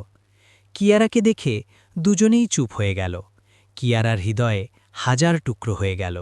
সে নিজের জল গিলতে গিলতে ফিরে গেল। সে সোজা নিজের কক্ষে এসে বিছানায় এসে ফুপিয়ে ফুপিয়ে কাঁদতে লাগল। জানি না তার এই ভোলা হৃদয় সব সময় থেকেই রাজকুমার শিবাংশের জন্য কেন মচলাতে লাগল। কখন থেকে তাকে শিবাংশ ভালো লাগতে শুরু করেছিল তাকে জানা ছিল না। সে তো 12 বছর বয়স থেকেই শিবাংশকে ভালোবাসছিল, কিন্তু সে এটাও জানত যে রাজকুমার শিবাংশ তার ভাগ্যে লেখা নয়। সে নিজের হৃদয়কে বোঝাত, কিন্তু আজ তো তাকে বিশ্বাস হয়ে গেল যে সে সত্যি রাজকুমার শিবাংশের কপালে লেখা নয়। সে কতক্ষণ বসে নিজের ভাগ্যের ওপর জল ঝরাতে লাগল। তারপর নিজের ভাগ্যের সাথে সমঝোতা করে বসল, কারণ সে এটাও জানত যে তার জন্য শিবাংশের ভালোবাসা পাওয়া অসম্ভব। সে গভীর শ্বাস নিতে লাগল। তার চোখের সাথে তার হৃদয়ও জ্বলছিল। তাকে বিশ্বাস ছিল যে রাজকুমার শিবাংশ তাকে ভালোবাসে না, তো সে কার বলে নিজের ভালোবাসার জন্য দাঁড়াবে। সে নিজের একতরফা ভালোবাসাকে নিজের হৃদয়ে চাপা দিয়ে দিল। সে শিবাংশের সামনে নিজের ভালোবাসার ভিক্ষা চাইতে পারত না। কিয়ারা উদ্যানে ঝুলায় বসে বা নিজের ভাগ্যের বিষয়ে ভাবছিল। রানী কণিকা দেবী তাকে বলেছিলেন যে সে আজ সন্ধ্যাবেলা তৈরি থাকুক, তাকে দেখতে কিছু লোক আসছে। কিয়ারা তাদের কথা শুনে নিজের মাথা সম্মতিতে নেড়েছিল, কিন্তু তার হৃদয় ভিতর থেকে রক্তের জল কাঁদছিল। ঠিক তখন শিবাংশ নিজের কর্মস্থল থেকে রাজপ্রাসাদে ফিরে এলো। সে ক্লান্ত ক্লান্ত নিজের কক্ষে যাচ্ছিল, যখন তার চোখ উদ্যানে চুপচাপ বসা কিয়ারার উপর পড়ল। দূর কোথাও আকাশে সূর্য ডুবছিল। সূর্য নিজের শেষ রশ্মি ছড়াচ্ছিল। শিবাংশ বুকে হাত বেঁধে কিয়ারার সামনে এসে দাঁড়াল। কারো উপস্থিতি নিজের কাছে অনুভব করে কিয়ারা মাথা তুলে তার দিকে তাকাল। সূর্যের শেষ রশ্মিতে তার চোখ একদম জলজল করে উঠল। শিবাংশ গম্ভীরভাবে জিজ্ঞাসা করল যে সে এখানে কি করছে। শিবাংশ কিয়ারার একদম সামনে দাঁড়িয়ে গেল। সূর্যের রশ্মি তার পিঠ দিয়ে ফিরে যাচ্ছিল। রাজকুমার শিবাংশের সোনালি চোখ আরও জলজল করতে লাগল। কিয়ারার মনে হল তার হৃদয় তার চরণে পড়ে যাচ্ছে। তার বশ চলছিল না যে সে সব ভুলে শিবাংশের বুকে লেগে কাঁদে, যে কিয়ারা তাকে বলে যে সে তার ছাড়া বাঁচতে পারে না, সে তাকে নিজের করে নিক। কিন্তু সে নিজের উপর সংযম রেখে বসে রইল। তাকে চুপ দেখে শিবাংশ আবার জিজ্ঞাসা করল, উত্তর দিচ্ছিস না কেন? এবার তার কণ্ঠ কিছুটা রুক্ষ ছিল। তার রুক্ষ কণ্ঠে কিয়ারা তৎক্ষণাৎ নিজের জায়গা থেকে উঠল। সে বলল যে সে শুধু এমনিই বসেছিল। কিয়ারা ঘাবড়ে উত্তর দিল। শিবাংশ তাকে গভীর চোখে দেখল। কিয়ারার লাল ফোলা চোখ তার চোখ থেকে লুকিয়ে রইল না। কিয়ারা নিজের চোখ সরিয়ে নিল। সে শিবাংশের সামনে মিথ্যা বলা সংসারের সবচেয়ে কঠিন কাজ মনে হচ্ছিল। শিবাংশ জিজ্ঞাসা করল যে কি সে কাঁদছিল? কিয়ারা বলল যে না, সে কাঁদছিল না, সম্ভবত তার ঘুম পুরো হয়নি। কিয়ারা বকে যেতে যেতে বলল। শিবাংশের চোখ তার মুখমণ্ডলে যেন কিছু খুঁজছিল। কিয়ারা তার পাশ দিয়ে চলে গিয়ে চুপচাপ ভিতরে চলে গেল। শিবাংশ চুপচাপ তাকে যেতে দেখতে লাগল। তাকে কিয়ারার ব্যবহার কিছু বোঝা গেল না। সে জানি না কেন তার থেকে দূরে দূরে থাকত। এতে কিছু দোষ শিবাংশেরও ছিল। সে নিজের মায়ের কথায় এসে এই বালিকাকে ভুল বুঝত, কিন্তু এখন যখন সে নিজে মনোযোগ দিল তো তাকে কিয়ারার কোনো দোষ কোথাও দেখা গেল না, বরং সে তাকে খুব সরল লাগল, যে তার মায়ের প্রতিটি আদেশ মাথা নিচু করে মেনে নিত। শিবাংশু কিছু সময় বিশ্রাম করার উদ্দেশ্যে নিজের কক্ষে চলে গেল। কিয়ারা নিজের কক্ষে এসে বিছানায় বসে জল ঝরাতে লাগল। তারপর জল মুছে উঠে স্নান ঘরে চলে গেল। এখন যখন রানী কণিকা দেবী বলেছিলেন তো তৈরি তো হতেই হবে, নইলে তাদের ধমকের সামনে পড়তে হতো। সে হালকা গোলাপি রঙের একটা কাপড় বের করল, লম্বা চুলকে বেনি করে কোমরে ফেলল এবং নিজের ঠোঁটে হালকা গোলাপি রঙের লেপ লাগাল। গলায় দোপাট্টা দিয়ে আয়নায় নিজেকে দেখল। তার চোখে নম্রতা উঠে এসেছিল, তার হৃদয়ে ডুবে যাওয়ার মতো হল, কিন্তু নিজের ওপর সংযম বসাল। সে এই সাদা রূপেও খুব সুন্দর লাগছিল, কিন্তু সে নিজের এই রূপ তো কারোর জন্যে সংরক্ষণ করে রেখেছিল, কিন্তু এখন বাধ্য হয়ে তাকে অন্য কারোর জন্যে সাজতে হচ্ছিল। কিয়ারা মাথা নিচু করে অতিথিদের সামনে বসেছিল। রানী কণিকা দেবী তার পাশে বসেছিলেন। তাকে দেখতে একটা পুরুষের মা এবং সেই পুরুষ নিজে উপস্থিত ছিলেন। তাকে পুরুষ না বলে মধ্যবয়স্ক লোক বলা আরও ঠিক হতো। তার চোখ সবসময় কিয়ারার ওপর আটকে ছিল। সেই লোককে কক্ষে বসা মহিলাদেরও কোনো খেয়াল ছিল না। কিয়ারার কপালে ঘামের ফোঁটা জ্বলতে লাগল। সেই পুরুষের মা বললেন যে তার ছেলের তাদেরই এলাকায় জুতোর ব্যবসা আছে। খুব ভালো টাকা কামায় তার ছেলে। তাদের বাড়িতে কোনো জিনিসের অভাব নেই। সে তো নিজের ছেলের জন্যে কোনো চাঁদের মতো বালিকার খোঁজে ছিল। সেই পুরুষের মা কোনো তৃতীয় মিষ্টি নিজের মুখে ফেলতে ফেলতে বললেন, কিন্তু আজ পর্যন্ত তার ছেলের জন্যে কোনো বালিকা পছন্দই হয়নি। তাদের একমাত্র ছেলে। কিয়ারার হৃদয় ডুবে যাওয়ার মতো হল। রানী কণিকা দেবী মিষ্টি কণ্ঠে ওই লোকদের হ্যাঁ হ্যাঁ মিলিয়ে যাচ্ছিলেন। সেই লোকের বয়স প্রায় 40 থেকে 42 বছর ছিল এবং সে নিজের মধ্যবয়স্ক ছেলের জন্যে 19 বছরের বালিকার সম্পর্ক নিয়ে এসেছিল। রানী কণিকা দেবীকেও এই সম্পর্কে কোনো আপত্তি ছিল না। এখনও অতিথিদের সাথে কথা চলছিল যে ঠিক তখন শিবাংশ নিজের মায়ের কক্ষে এলো। সম্ভবত তাদের সাথে কোনো কথা বলতে চাইছিল, কিন্তু রানী নিজের কক্ষে ছিলেন না, তো সে তাদের খুঁজতে খুঁজতে বিশ্রাম কক্ষে এলো। কিন্তু ভিতরের দৃশ্য দেখে সে এক মুহূর্তের জন্য চমকে গেল। সামনে বসা 2-3 মহিলা, যারা ভরকা সাজে নিজেদের অবস্থা বলছিল, গয়নায় লোডেড, চটকদার কাপড় পরে সামনে রাখা নাস্তার পুরো আনন্দ নিচ্ছিল। এবং কিয়ারার সামনে বসা সেই লোক সবসময় কিয়ারাকে ঘুরে দেখছিল। এসব দেখে শিবাংশকে আশ্চর্যের একটা তীব্র ঝাঁকুনি লাগল। তার রাজপ্রাসাদে এমন লোক কখনো আসত না, কিন্তু আজ যখন এই লোকেরা তার রাজপ্রাসাদে এসেছে, তো আখেরে কেন এসেছে, কি করছে? সবচেয়ে বেশি যে কথা তাকে কষ্ট দিচ্ছিল সেটা এই যে সেই লোক সবসময় কিয়ারাকে ঘুরে দেখছিল।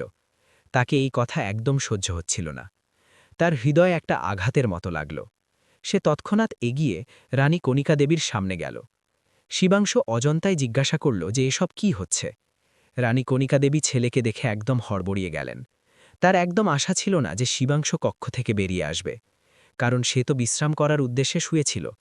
যখন সে বিশ্রাম করত তখন 3-4 প্রহর আগে উঠত না, কিন্তু আজ সে শীঘ্র উঠে গেল। উঠলই না, বরং বাইরেও এসে গেল। এখন তাকে কিছু না কিছু তো উত্তর দিতেই হবে। রানী বললেন যে এরা কিয়ারার সম্পর্কের জন্য এসেছে। তারা এই কথা ধীরে কণ্ঠে বললেন, কিন্তু শিবাংশের সেখানে আসায় কিছুটা অস্বস্তিতেও ছিলেন। অতিথিদের চোখও শিবাংশের ওপর জমে গেল। রাজকুমার শিবাংশের ব্যক্তিত্বে সেখানে বসা সবাই প্রভাবিত দেখাচ্ছিল। সবাই তাকে ঘুরে ঘুরে দেখছিল। বিশেষ করে সেই পুরুষের বোন তো কিছু বেশি করে শিবাংশকে ঘুরে ঘুরে দেখছিল। রানী বললেন যে এটা তাদের ছেলে রাজকুমার শিবাংশ। রানী কণিকা দেবী ছেলের পরিচয়ও ওই লোকদের সাথে করিয়ে দিলেন। শিবাংশ এখন একটা আসনে বসে সেই পুরুষের দিকে তাকাতে লাগল এবং তারপর যা বলল মনে হলো যেন সে কোনো অদ্ভুত কথা বলে দিল। সবাই একে অপরের মুখ দেখতে লাগল। শিবাংশ বলল যে তার এই সম্পর্ক করতে হবে না, আপনারা এখান থেকে যেতে পারেন। কিন্তু নাস্তায় কোনো বাধা নেই, আপনারা সুবিধামতো নাস্তা করে যাবেন, কিন্তু সম্পর্কের চিন্তা মনে নিয়ে আসবেন না। শিবাংশ অত্যন্ত শীতল কণ্ঠে বলল এবং গভীর চোখে মাথা নিচু করে বসা কিয়ারার দিকে তাকাল। কিয়ারা তার কথা শুনে এক ঝটকায় মাথা তুলে তাকে দেখল। ওদের দুজনের চোখ কিছু মুহূর্তের জন্য মিলল। রানী কণিকা দেবী হঠাৎ নিজের জায়গা থেকে উঠে দাঁড়ালেন। তারা রাগে জিজ্ঞাসা করলেন যে সে কি বলছে। শিবাংশ বলল যে মাতাজি, কি আপনি এই মধ্যবয়স্ক লোকের সাথে কিয়ারার সম্পর্ক করবেন? আপনি এই দুজনের বয়সের ফারাক দেখেছেন? 20 বছর বা তার থেকেও বেশি বড় হবে কিয়ারা থেকে। রানী বললেন যে শিবাংশ নিজের কক্ষে যাক, ওরা এই বিষয়ে পরে কথা বলবেন। রানী কণিকা দেবী রাগে তাকে সেখান থেকে বের করে দিতে চাইলেন, কিন্তু শিবাংশ বলল যে আপনারা দয়া করে এখান থেকে যান, এই সম্পর্ক হতে পারে না। শিবাংশ সিদ্ধান্তমূলক কণ্ঠে বলল। সম্পর্কের জন্য আসা লোকেরা অত্যন্ত রেগে গেলেন এবং রাগে উঠে দাঁড়ালেন। সেই পুরুষের মা বললেন যে আপনি তাদের ডাকার আগে নিজের ছেলেকে জিজ্ঞাসা করে নিতেন আপনার নাকের নিচেই রাজপ্রাসাদে কি হচ্ছে। রানী কণিকা দেবী রাগে শিবাংশকে দেখলেন। তারা বললেন যে এমন কথা নয়, সে নিজের ছেলের পক্ষ থেকে ওই লোকদের কাছে ক্ষমা চাইছেন। কিন্তু সেই মহিলা বললেন যে না, এতটা অপমান যথেষ্ট। আপনি আগে নিজের রাজপ্রাসাদের ব্যাপার বুঝে নিন। আপনার ছেলে তো এই বালিকার বিয়ে হতে দেবে না, কারণ তার চোখে যা আছে সেটা তাকে দেখা যাচ্ছে, এবং আপনাকে দেখা যাচ্ছে না কেন? সেই মহিলা অত্যন্ত অসভ্যতায় বললেন। রানী কণিকা দেবী তাদের থামাতে থাকলেন, কিন্তু ওই লোকেরা রানীর একটা কথাও শুনলেন না, এবং ওরা সেখান থেকে উঠে চলে গেলেন। কিয়ারা এবং রানী কণিকা দেবী আশ্চর্য এবং অবিশ্বাসে শিবাংশের দিকে দেখছিলেন। দুজনেরই নিজের চোখের ওপর বিশ্বাস হচ্ছিল না। রানী বললেন যে শিবাংশ তার মস্তিষ্ক তো ঠিক আছে, এত ভালো সম্পর্ক পাওয়া গিয়েছিল কিয়ারার জন্য, এবং সে ওই লোকদের রাজপ্রাসাদ থেকে বের করে দিল। সে জিজ্ঞাসা করছেন যে সে কি ভেবে এসব করেছে। রাজপ্রাসাদে আসা অতিথিদের সাথে কি কেউ এমন ব্যবহার করে? রানী কণিকা দেবী রাগে ভরা বসেছিলেন, এবং তারা সব রাগ শিবাংশের ওপর ঝাড়লেন। শিবাংশ সংযম করতে করতে মায়ের দিকে তাকাল। সে বলল যে মাতাজি, কি আপনার এই সম্পর্কে কোনো কমতি দেখা যাচ্ছে না? সেই লোক কিয়ারা থেকে দ্বিগুণ বয়সের। আপনি কি ধরনের লোকের সাথে কিয়ারার বিয়ে করতে পারেন? শিবাংশ স্পষ্ট কথায় বলল। কিয়ারার চোখ আশ্চর্যে বড় হয়ে গেল। রানী কণিকা দেবী আগে তো খাওয়ার মতো চোখে কিয়ারাকে ঘুরে দেখলেন। তারপর তারা জিজ্ঞাসা করলেন যে শিবাংশকে এই সম্পর্কে আপত্তি কেন হচ্ছে। এটা তাদের সমস্যা। সে কিয়ারার বিয়ে যার সাথে করুন, তাকে তার সাথে কি? শিবাংশ বলল যে তাকে আপত্তি আছে মাতাজি, কারণ সে কিয়ারাকে পছন্দ করে, এবং সে তার সাথে বিয়ে করতে চায়। আপনি এইভাবে কিয়ারার হাত কোনো রাস্তার লোককে দিতে পারেন না।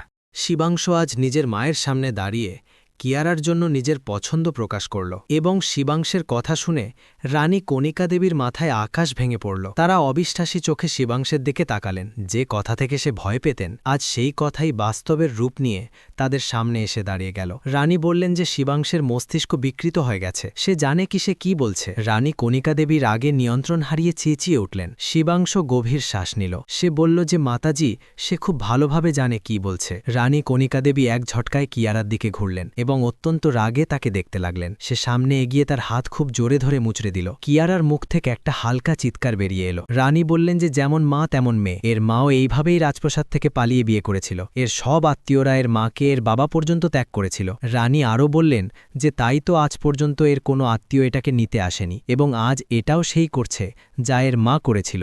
দোষ তাঁদেরই, যারা এই বালিকাকে এই রাজপ্রাসাদে থাকার জায়গা দিয়েছিলেন। রানী বললেন যে তাদের কি জানা ছিল যে তারাই এটাকে খাইয়ে দেবে? যদি তাদের জানা থাকত শিবাংশ এই বালিকার জন্য তাদের সামনে এসে দাঁড়িয়ে যাবে, তো শৈশবে সে এর গলা চেপে এর প্রাণ নিয়ে নিত। রানী কণিকা দেবী পাগলামির কণ্ঠে চাচাচ্ছিলেন, এবং কিয়ারা ভয়ে দাঁড়িয়েছিল। রানী কণিকা দেবীর কথা শুনে তার হৃদয়ের মনে হল যে ধরতি ফেটে যাক এবং সে তাতে সমিয়ে যাক। শিবাংশের ভালোবাসা তাকে সম্মান এবং মান দেওয়ার বদলে তাকে তারই চোখে নামিয়ে দিয়েছিল। সে শৈশব থেকেই নিজের মায়ের জন্য এমন তানা শুনে এসেছিল, এবং আজ সেই তানায় পাকা মোহর লেগে গিয়েছিল। সে তৎক্ষণাৎ এই ভালোবাসা থেকে পিছিয়ে গেল। কিন্তু রাজকুমার শিবাংশ নিজের ভালোবাসা থেকে পিছিয়ে যাওয়ার লোক ছিল না। সব সময় নিজের মায়ের নামের তানা শুনে কিয়ারার হৃদয় রক্তের জল কাঁদত, এবং আজ তো তারই কারণে তার মাকে খারাপ খারাপ বলা হচ্ছিল। সেই মা যে অনেক বছর আগেই সংসার থেকে চলে গিয়েছিল। কিয়ারা বলল যে দয়া করে রানীমা তার মায়ের বিষয়ে এমন কথা বলবেন না, কিন্তু রানী কণিকা দেবী রাগে তরপাতে তরপাতে নিজের কক্ষে চলে গেলেন। শিবাংশ কিয়ারার কাছে এগিয়ে গেল, কিছু বলতে চাইছিল, কিন্তু সে পিছিয়ে যেতে যেতে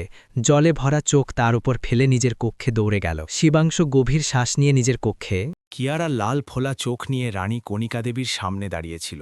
সে সিদ্ধান্ত নিয়ে ফেলেছিল, এখন সে নিজের মৃত মাকে খারাপ খারাপ বলতে দেবে না, এবং এই কথার এখন শুধু একটাই সমাধান ছিল, যে কিয়ারা সেই লোকের সাথে বিয়ে করে নিক যে তাকে দেখতে এসেছিল। তাই রাতভর জেগে থাকার পর সে রানী কণিকা দেবীর সামনে মাথা নিচু করে দাঁড়িয়েছিল। রানী কাটাচোখা তার দিকে তাকালেন, কিন্তু মুখ থেকে কিছুই বললেন না। কিয়ারা বলল যে কাল যে তার জন্য সম্পর্ক এসেছিল, আপনি ওই লোকদের সম্মতে বলে দিন, এবং কাল তাদের সাথে যা কিছু হয়েছিল সে তার জন্য তাদের কাছে ক্ষমা চাইতেও প্রস্তুত। রানী কণিকা দেবী প্রথমবার চোখ তুলে তার দিকে তাকালেন। তারা বললেন যে নিজের ছেলেকে নিজের বিরুদ্ধে ভড়কানোর পর এখন তাদের সামনে নির্দোষ হবার নাটক করছে। রানী আরও বললেন যে এবং সেটাও যে এই বালিকার সাথে নিজের ছেলের বিয়ে করবেন না। কিয়ারা চুপচাপ মাথা নিচু করে রইল। তাকে তো জীবনভরের অপমান থেকে বাঁচতে হবে, তাই সে এই সিদ্ধান্ত নিয়েছিল। রানী কণিকা দেবী সেই সময়ই ওই লোকদের খবর পাঠিয়ে ক্ষমা চাইলেন, এবং তাদের সেই সপ্তাহেই বিয়ের তারিখ দিলেন। সাথে তাদের এই প্রলোভনও দিলেন যে যদি ওরা এই সম্পর্কে রাজি হয় তাহলে সে কিয়ারাকে পুরো 10,000 সোনার মুদ্রা দেবেন। ওরা তো আগে থেকেই লোভী ছিল, কি করে না এই সম্পর্কে রাজি হতো। তাদের চোখের সামনে সোনার মুদ্রা ঘুরতে লাগল। ওরা তৎক্ষণাৎ এই সম্পর্কে রাজি হয়ে গেল এবং সেই সপ্তাহেই দুজনের বিয়ে নির্ধারিত করে দিল। রাজকুমার শিবাংশুকে এসবের কোনো খবর ছিল না। না রানী কণিকা দেবী তাকে বলা দরকার মনে করলেন। সে শুধু চুপচাপ কিয়ারাকে বিদায় করার তৈরি করতে লাগলেন। তারা এই কথা জেনে শুনে শিবাংশু থেকে লুকিয়ে রেখেছিলেন। সেই দিন কিয়ারা রান্নাঘরে কাজ করছিল যখন তার পিছনে কারো উপস্থিতি অনুভব হল। সে ঘুরে দেখল তো রান্নাঘরের দরজায় শিবাংশু দাঁড়িয়ে বুকে হাত বেঁধে তাকেই দেখছিল। কিয়ারার হৃদয়ের ধড়কন তীব্র হয়ে গেল। সে হঠাৎ নিজের হৃদয়ে হাত রাখল। জানি না কেন শিবাংশুর উপস্থিতিতে তার কপালে ঘাম বেরিয়ে এলো। শিবাংশু ধীরে চলে তার কাছে এলো। রাজকুমার শিবাংশুকে এখনও জানা ছিল না যে কিয়ারার সেই পুরুষের সাথেই বিয়ে হচ্ছে এবং সেটাও সেই সপ্তাহেই বিদায় হয়ে এই রাজপ্রাসাদ থেকে চলে যাবে। শিবাংশু এগিয়ে এসে কিয়ারার হাত ধরে ফেলল। কিয়ারা একদম ঘাবড়ে রান্নাঘরের দরজার দিকে তাকাতে লাগল। রানী কণিকা দেবী এসব দেখে না ফেললেন, নইলে বিপদ এসে যেত। কিয়ারা তাড়াতাড়ি নিজের চোখ সরিয়ে নিল। সে শিবাংশুকে নিজের চোখে এবং নিজের হৃদয়ে ঝাঁকতে দেওয়ার অনুমতি দিতে চাইছিল না, কারণ সে জানত যে যদি সে শিবাংশুকে নিজের হৃদয়ে ঝাঁকতে দেয় তো আরেকবার তার মায়ের চরিত্রে কলঙ্ক লাগানো হবে, এবং কিয়ারা এটা মেনে নিতে পারত না। যখনই তার মৃত মায়ের কথা আসত তার হৃদয় রক্তের জল কাঁদত। কিয়ারা কাঁদতে কাঁদতে কণ্ঠে বলল যে দয়া করে সে তার থেকে এমন কথা বলবেন না।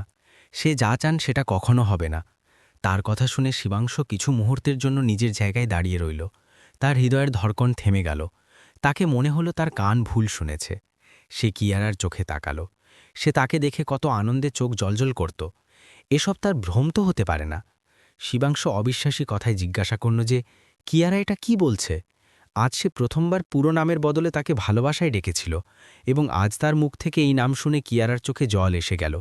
শৈশবে যখন সে প্রথমবার এই রাজপ্রাসাদে এসেছিল তখন সে মাত্র 5 বছরের ছিল এবং শিবাংশু তখন 12 বছরের ছিল।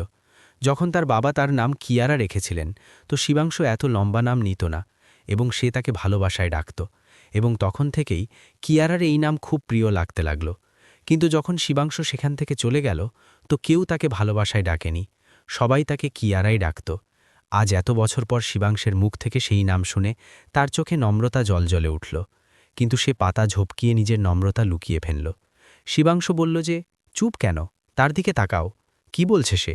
সে সত্যি বলছে যে সে তার সাথে বিয়ে করতে চায় না, নাকি তার কান ভুল শুনেছে? কিয়ারা বলল যে সে ঠিক বলছে। সে নিজের বিয়ে করার চিন্তা নিজের মাথা থেকে বের করে দিক। সে তাকে ভালোবাসে না এবং তার সাথে বিয়ে করতে চায় না। সে দয়া করে তার থেকে দূরে থাকুক। কিয়ারা তার ধরা থেকে ধীরে নিজের হাত ছাড়িয়ে নিতে নিতে বলল এবং নিজের জল লুকানোর জন্য নিজের মুখ ফিরিয়ে দাঁড়িয়ে গেল। শিবাংশু বিস্মিত হয়ে গেল। সে তার থেকে ভালোবাসে না? শিবাংশের তো বিশ্বাসই হচ্ছিল না। কিয়ারা নিজের জল নিজের গলায় গিলল এবং তারপর শিবাংশের চোখে ঝাঁক করে দেখল। কিয়ারা বলল যে সে তাকে ভালোবাসে না, তার হৃদয়ে তার জন্য কিছুই নেই এবং তার জন্য এটাই ভালো যে সে তার চিন্তা নিজের হৃদয় থেকে বের করে দেয়। কিয়ারা দৃঢ় কথায় তার চোখে ঝাঁকতে ঝাঁকতে বলল এবং সেখান থেকে চলে গেল। শিবাংশু স্তব্ধ হয়ে দাঁড়িয়ে রইল। তাকে কিয়ারার থেকে এমন স্পষ্টতার আশা একদম ছিল না। সে এমন তার মুখে অস্বীকার করে দেবে যে সে তাকে ভালোবাসে না, কিন্তু সে তো তাকে ভালোবাসে। কিয়ারা তার হৃদয় তো রাখতেই পারত, কিন্তু না, সে তো তার হৃদয় নিজের চরণে রগড়ে চলে গেল। বিয়ের দিনও এসে পড়ল। কিয়ারা দুলহন হয়ে বিশ্রাম কক্ষে বসেছিল। অল্প সময়ের মধ্যেই পুণ্ডিত আসতে চলেছিলেন এবং রানী কণিকা দেবী ব্যগ্রতায় তাদের অপেক্ষা করছিলেন। রাজপ্রাসাদের বাইরের প্রাঙ্গণে তাদের বিয়ের সাধারণ ব্যবস্থা করা হয়েছিল এবং শীঘ্র থেকে শীঘ্র তার বিদায় করে দেওয়ার কথা ছিল। কিয়ারা এক নজর তুলে নিজের সামনে বসা সেই লোককে দেখল যার সাথে শিবাংশু বিয়ে করতে অস্বীকার করেছিল। কিন্তু কিয়ারা এই ব্যাপারে নিজের হৃদয়ের কথা শোনেনি এবং আজ সে নিজের দ্বিগুণ বয়সের লোকের সাথে বিয়ে করতে চলেছে, এবং শুধু এই কারণে যে এখন সে আর নিজের মায়ের বিষয়ে খারাপ শুনতে পারত না। অল্প সময়ের মধ্যেই পণ্ডিত এসে গেলেন এবং বাইরে বিয়ের তৈরি হতে লাগল। শিবাংশু তো নিজের কর্মস্থলে বসেছিল। তাকে একদম খবর ছিল না যে তার পিঠের পিছনে তার রাজপ্রাসাদে কি হচ্ছে। জানি না কেন হঠাৎ তার হৃদয় অস্থির হয়ে উঠল, যেন তাকে কিছু খারাপ হবার অনুভূতি হল। সে অস্থির হয়ে রানী কণিকা দেবীকে খবর পাঠাতে চাইল, কিন্তু সেই সময় সে বিয়ের তৈরিতে ব্যস্ত ছিলেন, তাই তার খবর পৌঁছল না। এখন তো তাকে গভীরভাবে কিছু খারাপ হওয়ার অনুভূতি হল। সে কিয়ারাকেও খবর পাঠাল, কিন্তু সেও খবর তুলছিল না। তার হৃদয় আরও খারাপভাবে অস্থির হল। তো শিবাংশু কিছু না ভেবে কর্মস্থল থেকে উঠল এবং সোজা রাজপ্রাসাদ যাওয়ার জন্য তৈরি হল। তাকে বোঝা যাচ্ছিল না যে এসব তার সাথে কি হচ্ছে, তার হৃদয় এমন অস্থির কেন। শুধু তাকে এই কথার অনুমান ছিল যে কিছু তো অত্যন্ত খারাপ হতে চলেছে। সে যেই রাজপ্রাসাদে ঢুকল, রাজপ্রাসাদে চহলপহল দেখে সে খুব বিস্মিত হয়ে গেল। তাকে বোঝা যাচ্ছিল না যে এত অতিথি তার রাজপ্রাসাদে কেন জমায়েত হয়েছে। সে অজান্তায় সামনে এগোল, কিন্তু সামনের দৃশ্য দেখে সে নিজের জায়গায় স্তব্ধ হয়ে গেল। কিয়ারা লাল রঙের কাপড়ে সেজে দুলহন হয়ে বসেছিল। তার পাশে সেই মধ্যবয়স্ক লোক বসেছিল। পণ্ডিত বিয়ের রসম করছিলেন। রাজকুমার শিবাংশের গর্জনের মতো কণ্ঠ পুরো প্রাঙ্গণে গুঞ্জে উঠল যে এই বিয়ে হতে পারে না।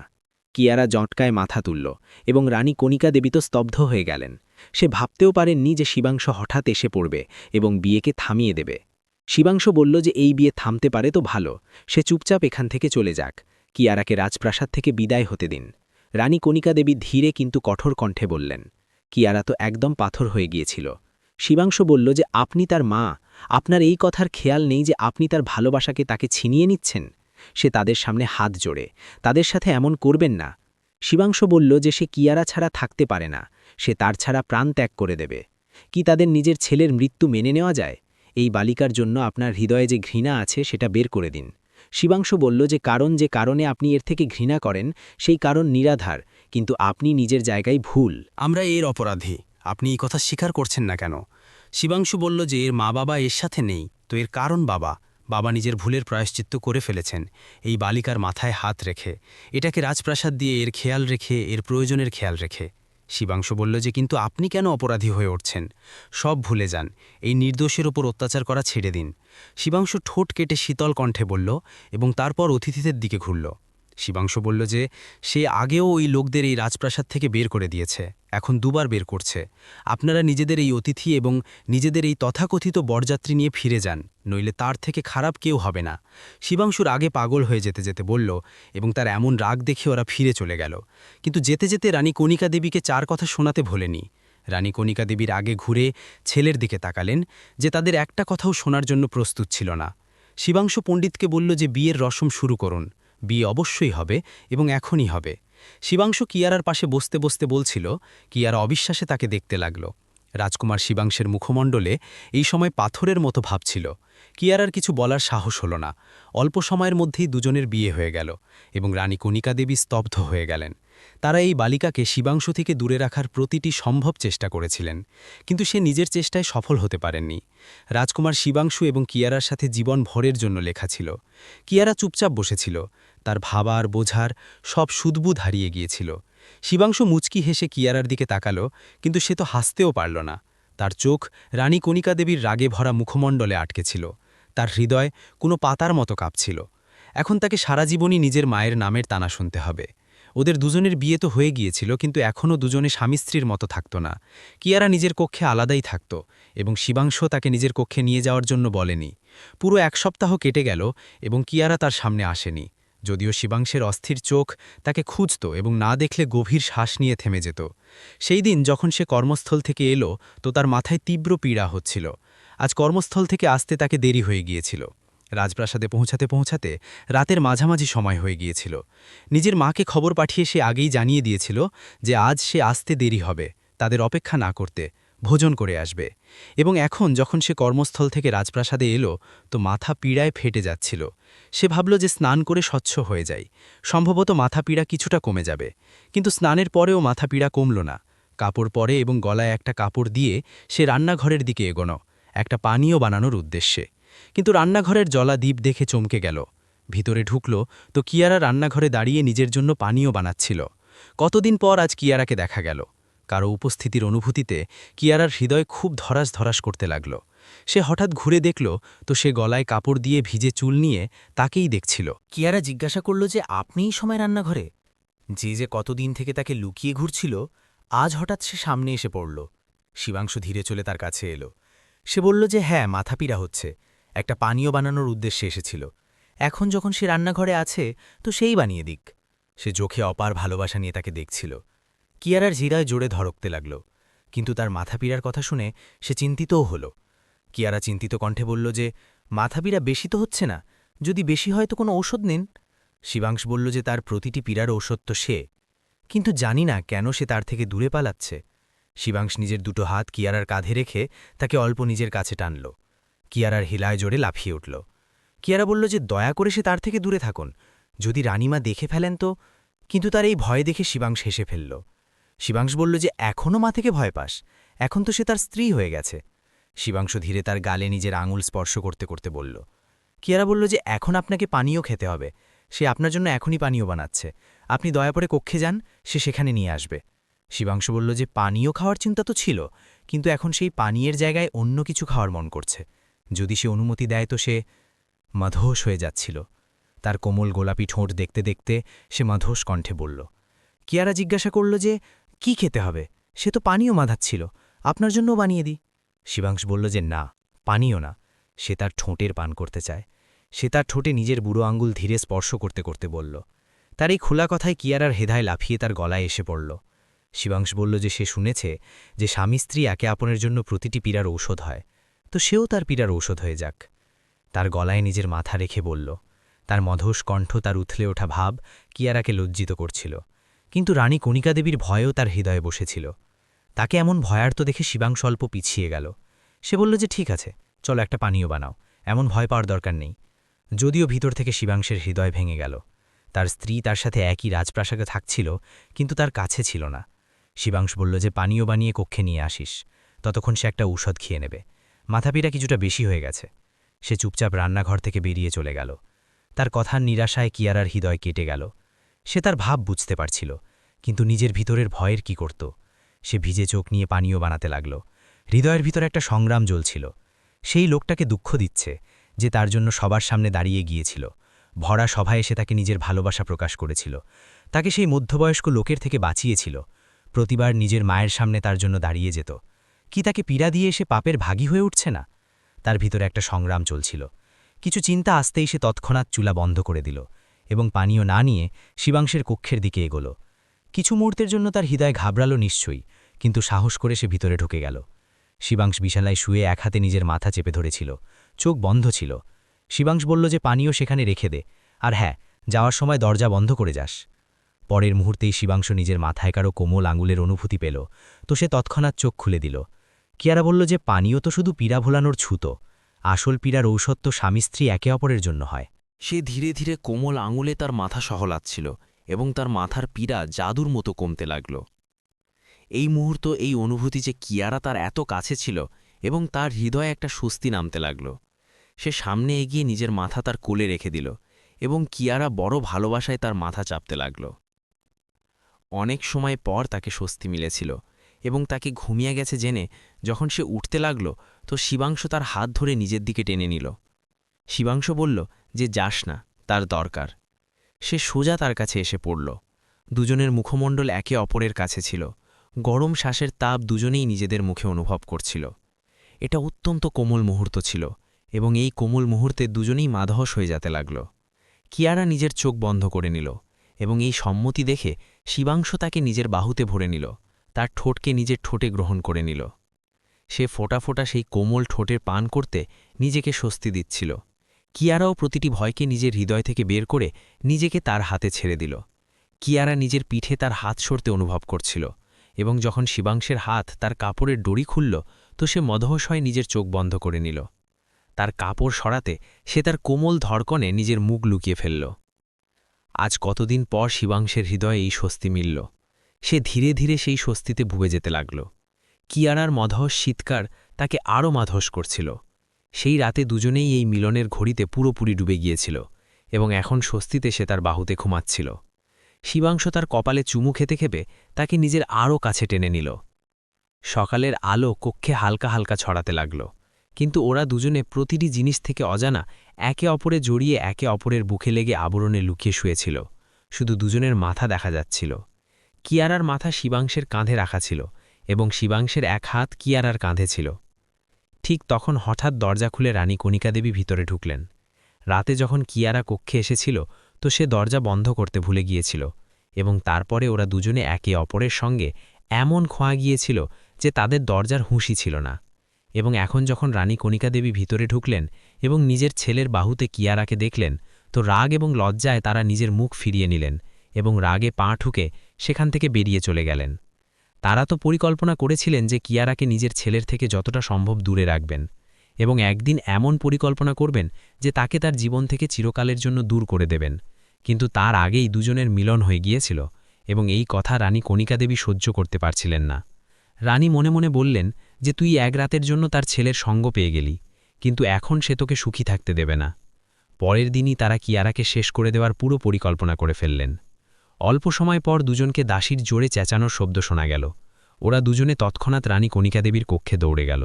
যেখানে গিয়ে রানী কণিকা দেবীর অবস্থা হঠাৎ খারাপ হয়ে যাচ্ছিল। সব ভুলে তাদের বৈদ্যের কাছে নিয়ে যাওয়া হলো, যেখানে জানা গেল যে তাদের প্যারালাইসিস অ্যাটাক হয়েছে। এটা ঈশ্বরের থেকে শাস্তি ছিল। সে নির্দোষের প্রাণ নিতে চাইছিল, কিন্তু ঈশ্বর তাদের থেকেই তাদের সব কেড়ে নিলেন। সে প্যারালাইসিস হয়ে গেলেন। এখন তো না সে বলতে পারতেন এবং না হাঁটাচলা করার যোগ্য রইলেন। হ্যাঁ, বৈদ্য আশা দিয়েছিলেন যে সম্ভবত ভবিষ্যতে কখনো সুস্থ হয়ে উঠতে পারেন, কিন্তু এখন পর্যন্ত সুস্থ হওয়ার কোনো সম্ভাবনা ছিল না। শিবাংশ এবং কিয়ারা তাদের রাজপ্রাসাদে নিয়ে এলো। শিবাংশের ভালোবাসায় সে সব ভুলে গেল। শিবাংশ তাকে খুব ভালোবাসত। পুরো দিন ভালো সে রানী কণিকা দেবীর সেবায় লেগে থাকত, কিন্তু রাতে যখন শিবাংশ কর্মস্থল থেকে আসত তো তাকে এক মুহূর্তের জন্য নিজের থেকে দূরে থাকতে দিত না। যতক্ষণ না রাতে সে তাকে নিজের বাহুতে নিয়ে ঘুমাত, তাকে ঘুম আসত না। রাতের জন্য শিবাংশ নিজের মায়ের জন্য একটা দাসীর ব্যবস্থা করে দিয়েছিল। সেই রাতে সে ক্লান্ত ক্লান্ত কক্ষে এলো তো শিবাংশ টেনে তাকে বাহুতে ভরে নিল। শিবাংশ বলল যে সবার খেয়াল আছে, নিজের ভোলা স্বামীরও খেয়াল রাখো।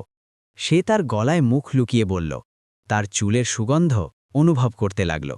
নিজের ঠোঁটে তার কোমল শরীর স্পর্শ করতে করতে সে নিজের অস্থির হৃদয়কে স্বস্তি দিচ্ছিল। কিয়ারাও তো কতক্ষণ থেকে রানী কণিকা দেবীর সেবায় ব্যস্ত ছিল। আজ সেও শিবাংশের বাহুতে স্বস্তি পেতে চাইছিল। নিজের কোমল ঠোঁট সে শিবাংশের গালে রেখে দিল। কিয়ারা বলল যে আপনার খেয়াল তো সব সময় থাকে। আপনার খেয়াল যেদিন এই হৃদয় থেকে আলাদা হল, সেদিন তার জীবনের শেষ দিন হবে। তার কথায় শিবাংশ তার ঠোঁটে আঙুল রেখে দিল। শিবাংশ বলল যে মৃত্যুর কথা বলিস না, প্রাণ বেরিয়ে যায় তার। সে তাকে কাছে টেনে তার শ্বাসকে নিজের শ্বাসে জড়াতে লাগল। ঠোঁট থেকে হয়ে সে অস্থির হয়ে কখনো গলা তো কখনো তার গাল স্পর্শ করছিল, এবং তারপর বড় ব্যগ্রতায় সে তার পুরো শরীরে মেঘ হয়ে ছড়িয়ে পড়ল। কত স্বস্তি ছিল শিবাংশের সঙ্গে, সে এটা বলতে পারত না। পুরো দিনের ক্লান্তি সব তার বাহুতে এসে ভুলে যেত। সেই দিন কিয়ারা রান্নাঘরে দাঁড়িয়ে ভোজন বানাচ্ছিল, যখন তার শিবাংশের রথের সংকেতের শব্দ শোনা গেল। বিশ্রাম কক্ষে খেলতে থাকা ৩ বছরের দুটো যমজ শিশু নিজের বাবার রথের সংকেত শুনে বাইরের দিকে দৌড়ে গেল। কিয়ারাও হাত মুছে বাইরে এলো। শিবাংশ মুচকি হেসে তাকে গলায় জড়িয়ে নিল এবং তারপর সে রানী কণিকা দেবীর কক্ষের দিকে এগোল। রানী কণিকা দেবী বিছানায় শুয়েছিলেন। তারা গলা ঘুরিয়ে শিবাংশের দিকে তাকালেন। এত বছরে রানী কণিকা দেবীর অবস্থায় শুধু এই প্রভাব পড়েছিল যে সে নিজের এক হাত এবং এক পা ভালোভাবে নড়াতে পারতেন, যেখানে অন্য হাতের আঙুলও ধীরে ধীরে নড়তে লাগল, কিন্তু এখনও সে কিছু বলতে পারতেন না। কিন্তু কিয়ারা তাদের সেবা মেয়েদের থেকে বেশি করেছিল। আজ রানী কণিকা দেবী কিছু বলতে পারতেন না, কিন্তু প্রতিদিন হৃদয়ে হৃদয়ে সে কিয়ারার কাছে ক্ষমা চাইতেন, এবং কিয়ারা নিজেও জানি না কখন তাদের ক্ষমা করে দিয়েছিল। সময়ে নিজের চক্র পূর্ণ করেছিল। যে রানী কণিকা দেবী একসময় কিয়ারার থেকে কঠোর ঘৃণা করতেন, আজ সেই কিয়ারাই তাদের সেবায় তন মন দিয়ে লেগেছিল।